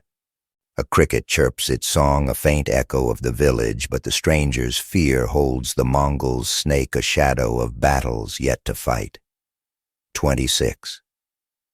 The stranger wakes to the rebel camp's pre-dawn hush, the cave's shadows flickering with the embers of last night's fire. Their hands raw from the bowstring clutch the patched cloak May's rebels gave them. The clay cup spiral, a faint memory binding them to the snakes. The boy, now a trusted messenger, stirs nearby, his red thread belt a faint tether to Wei's memory. Today the stranger will face a Mongol reprisal as the snake's ambush draws the Khan's wrath, and a desperate stand will test their resolve to remain a rebel or flee the rebellion's cost. In feudal China, defiance is a spark in a storm, and the stranger is about to face its gale. The camp moves with urgency, rebels packing supplies, scouts whispering of Mongol tracks in the valley. May, her indigo hands deftly coiling ropes, gathers the stranger and the youth for a council under the overhang. The old woman's scarred face is grim, her voice low. "They come for blood. We hold the caves or scatter." The stranger notices an odd detail, a single iron nail half buried in the cave's dirt, its head etched with a coiled snake like the shield, the coin, the sketch's ghost. Is it a lost tool or a traitor's mark? The boy's steady gaze offers no answers, the red thread a pulse in the stranger's mind.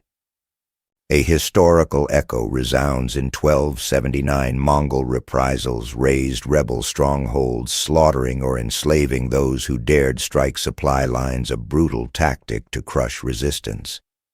Historians still debate whether these purges broke the song spirit or forged it anew. The stranger, unaware of this, grips their knife, their mind replaying the caravan's chaos. The boy's rescue, the snake shields glint. The iron nail's coil twists in their thoughts, a thread tying them to the rebellion's price, and they wonder if May's snakes can outrun the Khan's iron hooves. Mid-morning brings a scout shout. Mongol riders, 100 strong, sweeping the valley, their banners red as the crow's beak. The youth orders the camp to fortify, rebels barricading cave mouths with stones and thorns. The stranger, tasked with hauling water to douse fires, moves with the boy, their bow slung across their back. They recall the patrol's camp, the horse they tamed, and feel the rebellion's weight, a fragile stand against a tide of steel. The nail snake coils in their memory, and they wonder if the council's resolve hides a traitor's crack. As noon blazes, the Mongols strike their horns, shattering the valley's quiet. Arrows rain flames, licking the barricades, and rebels return fire the youth's bow, singing beside May's staff. The stranger looses arrows, their aim steadier now, felling a rider whose snake-etched shield clatters in the dirt. The boy darts through the chaos, relaying orders, his red thread a flicker in the smoke. The stranger's heart pounds, the nails coil a shadow of doubt, and they spot a rebel, the wiry man from the council, slipping toward a side cave, his bow unstrung, his eyes darting. Suspicion flares the lone pine's trap, a fresh wound. The stranger hesitates May's shout, urging them to hold the line, but they follow the wiry man, knife drawn, the boy trailing. Inside the cave they find him prying a stone, revealing a cash silk grain, a Mongol dagger. Traitor, the stranger hisses their knife at his throat. He sneers, survival, not betrayal. The boy's gasp echoes, and the stranger recalls the scholar's lies. The dancer's fall and strikes their knife swift, the wiry man slumping, blood pooling around the nail's snake. The battle rages outside the rebels' line, buckling Mongol blades carving through. The stranger drags the boy back, their hands bloodied, the cash sealed to hide the traitor's sin. May fights like a storm, her indigo hands a blur, but the old woman falls, an arrow in her chest. The youth rallies the survivors, his voice breaking, and the stranger joins them, their bow spent, their knife flashing in close combat. They recall the clay cup's tea, May's trust, and fight for the boy, for the snakes, their place forged in this desperate stand. Dusk falls, the Mongols retreating, their losses heavy, but the cave scarred, half the rebels dead. The stranger, bruised but alive, helps May bind wounds, the boy safe, his red thread belt stained but whole. The youth counts survivors, his eyes hollow, the snake-etched nail now buried under rubble. May's gaze meets the stranger's, her voice low. You rooted out the snake, we hold. The stranger nods, their knife heavy, the lesson brutal in feudal China. Rebellion demands blood, and trust is a blade that cuts both ways. Night settles the camp, a ruin, the fire's glow faint. The stranger sits, a bowl of scorched grain in their hands, its taste like ash. Their mind replays the wiry man's fall, the snake nails coil. Mays stand weaving with the red thread, the coins mark threads of a rebellion. They've bled for their scars, a map of survival. The boy sleeps, his breath steady, and May whispers, we rebuild. You're one of us. A cricket chirps its song, a faint echo of the village. But the stranger's fear holds the Mongols' shadow, a storm, yet to break their place as a snake etched in blood. 27. The stranger wakes to a rebel camp cloaked in dawn's thin light, the caves scarred from the Mongol reprisal, their air heavy with ash and grief. Their hands bloodied from the wiry man's betrayal grip the rebel cloak, its patches a testament to their survival. The boy, his red thread belt now a symbol of shared scars, helps stack stones to fortify the caves. Today the stranger will face a perilous journey to a new stronghold as May's snakes flee the valley, and a hidden truth about the rebellion's heart will challenge their resolve. In feudal China, hope is a fleeting star, and the stranger is about to chase its flicker. The camp dismantles with quiet haste, rebels bundling arrows, cloaks, and stolen grain, their faces drawn from loss, the old woman's death, a wound that lingers. May, her indigo hands tying a sling for a wounded scout, calls the stranger to a brief council with the youth, his eyes still hollow from the battle. We move to the northern caves, he says, beyond the Khan's reach. The stranger notices an odd detail, a single bone bead threaded on May's sling, its surface carved with a spiral like the nail, the cup, the fishhook. Is it a keepsake or a rebel's cipher? The boy's steady hands tying knots nearby offer no clues, the red thread a pulse in their thoughts. A historical echo resounds in 1279. Song rebels often relocated strongholds after Mongol raids, seeking remote sanctuaries to regroup through spies and starvation dogged their steps. Historians still debate whether these migrations preserved resistance or merely delayed defeat. The stranger, unaware of this, shoulders a sack of grain, their knife sharp, their mind replaying the wiry man's fall, the snake shield's coil maze stand.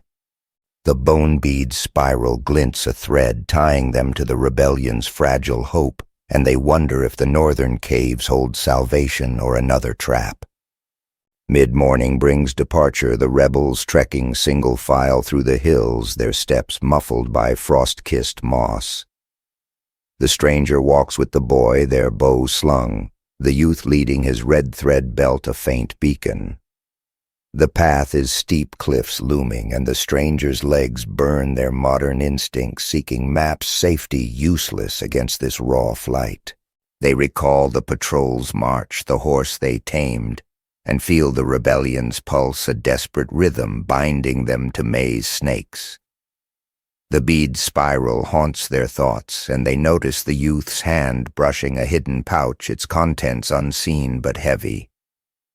As noon crests, a scout's whistle halts the group, a Mongol patrol smaller but close tracking their trail. The youth signals to hide rebels scattering into crevices, the stranger pulling the boy behind a boulder, their knife drawn. The Mongols pass their snake-etched shields glinting, unaware of the snakes coiled in the rocks. The stranger's heart pounds the bone bead spiral, a shadow in their mind, and they spot May, her indigo hands steady clutching a scroll, small worn like the scholar's. Their breath catches, recalling the snake sketch, the scholar's lies, and wonder if May carries the rebellion's heart or its doom. The trek resumes the northern caves, a distant promise. At dusk, the rebels rest in a shallow gorge, the youth unrolling May's scroll to reveal a map crude, inked with indigo, marking caves' rivers, and a symbol, a spiral like the bead, the nail, the cup. The stranger's pulse quickens, the red thread's hue, a pulse of Way's ghost, and they ask, voice low, "What's the spiral?" May's eyes flicker, her voice guarded. "Our signal. Our hope." The youth adds, "It marks the one who'll lead us, a weaver hidden beyond the caves." The stranger nods, the scholar's betrayal, a fresh scar, their trust in May tested by the spiral's weight. Night falls, the gorge quiet, the rebels fire a faint glow. The stranger sits, a bowl of cold millet in their hands, its taste like dust. The boy now beside them whispers of the weaver, a legend among the snakes said to thread rebellion into silk that defies the Khan. The stranger's mind replays the scroll's spiral, May's guarded words, the snake shield's coil weaving with the red thread, the coins mark threads of a rebellion whose heart they barely grasp. They recall the clay cup's tea, the wiry man's blood, and feel their place among the snakes, fragile but fierce, the bone bead, a question they cannot answer. A cry shatters the quiet, a scout bloodied, stumbling into camp, gasping of a Mongol ambush ahead led by a traitor who knows the spiral's mark. May's face hardens, her indigo hands gripping the scroll, and the youth rallies the rebels, his voice sharp. The stranger stands, their knife ready, the boy's red thread belt a vow to protect. They think of the scholar's fall, the dancer's courage, and May's trust, their fear a spark in the dark. The northern caves loom a sanctuary or a grave, and the stranger grips the boy's hand, their path unwritten, a snake in a land where every step is a strike against the storm. 28. The stranger wakes to a gorge cloaked in dawn's frost, the scout's warning of a Mongol ambush, a sharp edge in the rebel camp's silence. Their hands, rough from the knife, clutch the patched cloak, the bone bead spiral, a haunting echo of the rebellion's secrets. The boy, his red thread belt a fragile vow, helps roll blankets, his eyes wide but steady. Today the stranger will face the traitor's ambush, a clash that unveils the weaver's truth, and a final stand will bind or break their place among May's snakes. In feudal China, truth is a blade that cuts deep, and the stranger is about to wield it. The rebels move swiftly, abandoning the gorge for a narrower pass, May's indigo hands directing scouts to watch the cliffs. The youth, his red thread belt taut, whispers the plan skirt the ambush reach. The northern caves protect the scroll's spiral-marked weaver. The stranger notices an odd detail. A single raven feather, its tip dusted with ash, caught in a crevice, its black sheen like the village crow's beak. Is it a natural stray or a traitor's mark? The boy's quick glance offers no answers. The bone beads spiral a pulse in the stranger's thoughts, tying them to the weaver's mystery. A historical echo resounds in 1279 song. Rebels guarded their leaders, often artisans like weavers, whose symbolic roles rallied resistance, though Mongol spies hunted them relentlessly. Historians still debate whether these figures were saviors or doomed idols. The stranger, unaware of this, grips their knife, their bow slung their mind, replaying the scout's cry, the snake shield's coil, May's scroll. The raven feather's ash glints a thread, weaving through the red thread the coined snake. And they wonder if the weaver's truth will light the rebellion or burn it to ash. Mid-morning brings tension, the past tightening cliffs pressing close. The youth signals a halt, his eyes scanning for Mongol tracks. The stranger, tasked with guarding the rear, stands with the boy, their knife ready, the feather's ash a faint warning. A low hum rises, a Mongol horn, close followed by hoofbeats. The ambush erupts, riders charging from a hidden ravine, their snake-etched shields gleaming, led by a figure in a gray cloak. His cane gone, but his face familiar, the gray-cloaked man, the village traitor, now the Mongol's hound. The stranger's heart lurches, the scholar's betrayal, a fresh scar, the feather's ash, a traitor's echo. The rebels fight, arrows flying, May's staff cracking skulls, the youth's bow felling riders. The stranger looses an arrow, grazing a Mongol's arm, their knife drawn as the gray-cloaked man charges, his sword aimed at May. They recall the lone pines trap, the wiry man's blood, and dive their knife, meeting his blade, a desperate clash that buys May time. The boy, darting through the chaos, tosses a stone, tripping a rider, his red thread belt a flicker of defiance. The stranger's blade nicks the traitor's wrist, and he flees cursing, the raven feather's ash a shadow in the dust. The battle shifts, the Mongols' numbers thinning, but a new figure emerges, a woman cloaked in indigo, her hands weaving a silk banner, mid-fight its spiral pattern a twin to the scroll's mark. The weaver. Her presence rallies the rebels, her voice sharp, calling them to hold the pass. The stranger's breath catches the bone bead spiral, now alive. May's guarded words, our hope ringing true. They fight beside her, their knife bloodied, protecting the boy, the weaver's silk aflame against the Mongol tide. The gray-cloaked man's retreat signals the rider's fall, the pass secured, but at a cost, 5 rebels dead, the youth wounded, his red thread belt soaked in blood. Dusk falls as the rebels limp to the northern caves. The weaver's silk banner folded, her indigo hand steady, but her eyes weary. The stranger helps carry the youth, the boy scouting ahead, his red thread belt a vow unbroken. In the caves the weaver speaks, her voice low, revealing her role, not a warrior but a keeper of the rebellion's spirit, her silk maps guiding snakes across songlands. The spiral, she says, is their code, born from artisans like May, defying the Khan's chains.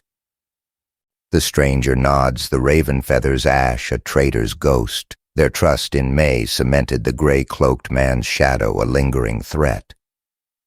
Night settles the caves, a fragile sanctuary, the fire's glow soft. The stranger sits, a bowl of stolen grain in their hands, its warmth faint. Their mind replays the weaver's silk, the gray-cloaked man's sword, the snake shield's coil weaving with the red thread, the bone bead spiral threads of a rebellion.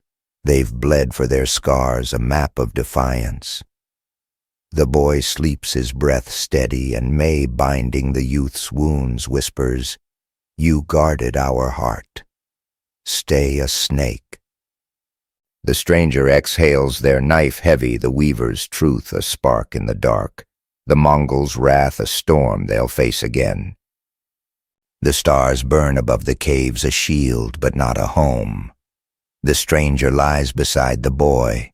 Their knife closed the raven feather's ash, a fading memory. They think of the village, its crickets chirp a lost song, and the weaver's silk a fragile hope against the Khan's iron. A faint hum rises, the weaver's voice weaving a song of spirals, and the stranger closes their eyes, their place as a snake forged in blood, their trials unending, a survivor in a land where every breath is a rebellion. 29. The stranger wakes to the northern cave's dawn chill, the weaver's song of spirals a faint echo in the dim light. Their hands, scarred from the knife, clutch the rebel cloak, its patches heavy with the weight of the weaver's truth. The boy, his red thread belt a quiet vow, stacks kindling nearby, his breath visible in the cold.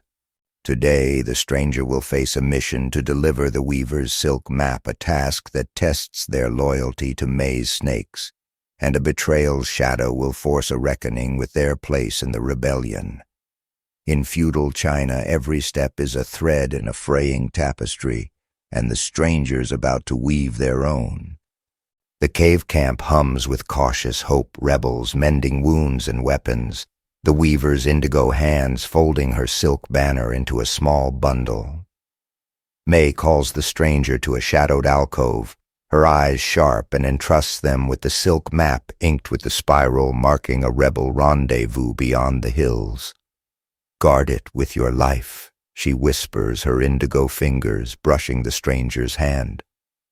They notice an odd detail, a single wax seal stamped with a coiled snake binding the map's folds.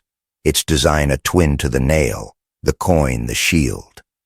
Is it a rebel's mark or a traitor's lure? The boy's steady gaze watching from the fire offers no clarity, the red thread a pulse in their thoughts. A historical echo resounds. In 1279, song rebels relied on coded messages, often woven into silk to coordinate strikes, though Mongol spies intercepted many sowing death. Historians still debate whether these networks strengthened resistance or invited ruin. The stranger, unaware of this, tucks the map beneath their cloak, their knife sharp, their mind replaying the weaver's words, the gray-cloaked man's sword, the raven feather's ash. The wax seal's snake coils in their memory, a thread tying them to the rebellion's fragile heart, and they wonder if this mission will bind them to the snakes or unravel their trust. Mid-morning brings departure, the stranger and the boy joining a small group led by a rebel scout, her bow slung, her face scarred like the old woman's. The path winds through frost-crusted valleys, the northern caves fading behind. The stranger's legs ache, their bow unfamiliar, but ready the boy scouting ahead, his red thread belt a flicker in the mist. They recall the ambush's chaos, the weaver's silk, and feel the map's weight, a secret that could save or doom the snakes. The seal's snake haunts their thoughts, and they notice the scout's hand lingering on a hidden pouch, its shape like the youth's heavy with unseen purpose. As noon burns through the mist, the group nears a river, its banks muddy from recent rains. The scout signals a pause, her eyes scanning for Mongol tracks. The stranger, tasked with refilling water skins, kneels by the river, the boy beside them, his hands quick but trembling. A faint rustle breaks the quiet, a figure cloaked in gray emerging from the reeds, his face hidden but his stance familiar, echoing the gray-cloaked man. The stranger's heart lurches, the wax seal's snake a warning, and they draw their knife whispering to the boy, "Hide." The figure raises a hand, not a sword, and speaks voice low. The weaver's map is a trap. Give it to me. The stranger's choice is a precipice. They recall the lone pine's betrayal, the wiry man's blood May's trust, and hesitate, the map burning beneath their cloak. The boy's eyes peering from the reeds urge caution, his red thread belt a vow to protect. The stranger demands, "Who sent you?" The figure steps closer, revealing a face not the gray-cloaked man, but the youth, his red thread belt gone, his eyes hollow. The weaver's compromised, he hisses, "The spiral's a Mongol lure." The scout, unnoticed, knocks an arrow, her voice sharp, "Traitor." The stranger's pulse races, the snake seals coil a question, their loyalty to May clashing with the youth's desperate plea. The confrontation erupts, the scout's arrow grazing the youth's arm, his cry echoing as he flees into the reeds. The stranger hesitates, the map untouched, their knife steady, but their heart torn. They recall the scholar's lies, the weaver's silk, and choose shouting to the scout, "He's one of us." The boy emerges, his red thread belt clutched tight, and the group pursues, finding the youth collapsed, bloodied but alive, clutching a Mongol dagger, proof of his betrayal, or a plant. The stranger kneels, their voice low, why he gasps, "To save us." The weaver's marked. The scout binds him, her face grim, the wax seals snake a shadow of doubt. Dusk falls as the group reaches the rendezvous, a hidden grove, the map delivered to a rebel leader whose spiral-etched ring matches the seal. The stranger's hands shake the youth's words. The weaver's marked a gnawing fear, but the leader's nod confirms the map's truth. The boy safe whispers of the youth's hidden pouch empty, now its secret's lost. May's voice, carried by a scout, reaches them. "Hold fast. The weaver lives." The stranger exhales, their knife heavy, the raven feathers ash, a traitor's ghost, their place among the snakes, tested but unbroken. Night settles, the grove quiet, a fire's glow faint. The stranger sits, a bowl of river-caught fish in their hands, its taste like earth. Their mind replays the youth's betrayal, the snake seal's coil. May's trust weaving with the red thread, the bone bead spiral threads of a rebellion. They've carried their scars, a map of loyalty. The boy sleeps, his red thread belt a vow renewed, and the stranger feels the snake's pulse, fragile but fierce. A cricket chirps its song, a faint echo of the village, but the stranger's fear holds the weaver's truth aflame against the Mongol storm, their path a rebellion's edge. 30. The stranger wakes to the grove's dawn mist, the rebel rendezvous, a fragile haven under the weaver's spiral-marked truth. Their hands, etched with the knife's scars, clutch the patched cloak, the wax seal's snake, a lingering shadow in their mind. The boy, his red thread belt a steadfast vow, gathers twigs for the fire, his small form a tether to their shared defiance. Today the stranger will face a return to the northern caves, carrying news of the map's success. But a Mongol spy's whisper will unravel a deeper betrayal, forcing a choice that could shatter May's snakes. In feudal China, loyalty is a thread that frays under strain, and the stranger is about to feel it snap. The grove buzzes with quiet resolve. Rebels sharpening arrows, the scout binding the youth's wounds, his betrayal a wound as raw as the battle's scars. The rebel leader, her spiral-etched ring glinting, hands the stranger a small token, a silk thread indigo tied in a spiral knot to signal the map's delivery to May. The stranger notices an odd detail, a single pebble, smooth and gray, half buried in the grove's dirt, its surface scratched with a faint snake coil like the wax seal, the nail, the coin. Is it a natural stone or a spy's mark? The boy's quick glance as he stokes the fire offers no answers, the red thread a pulse in their thoughts. A historical echo resounds. In 1279, Mongol spies infiltrated Song rebel networks, planting false codes to lure fighters into traps, a tactic that bled resistance dry. Historians still debate whether these deceptions crushed the song or honed their cunning. The stranger, unaware of this, tucks the indigo thread beneath their cloak, their knife sharp, their mind replaying the youth's plea. The weavers marked the weaver's silk, the raven feathers ash.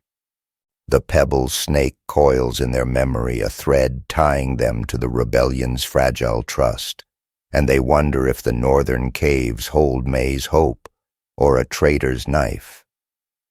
Mid-morning brings the trek back, the stranger and the boy joining the scout and two archers, their path winding through valleys sharp with frost. The stranger's bow is slung, their legs steady, despite the weight of the indigo thread, the boy scouting ahead, his red thread belt a flicker in the haze. They recall the river's clash, the youth's Mongol dagger, and feel the rebellion's pulse, a fragile rhythm binding them to the snakes.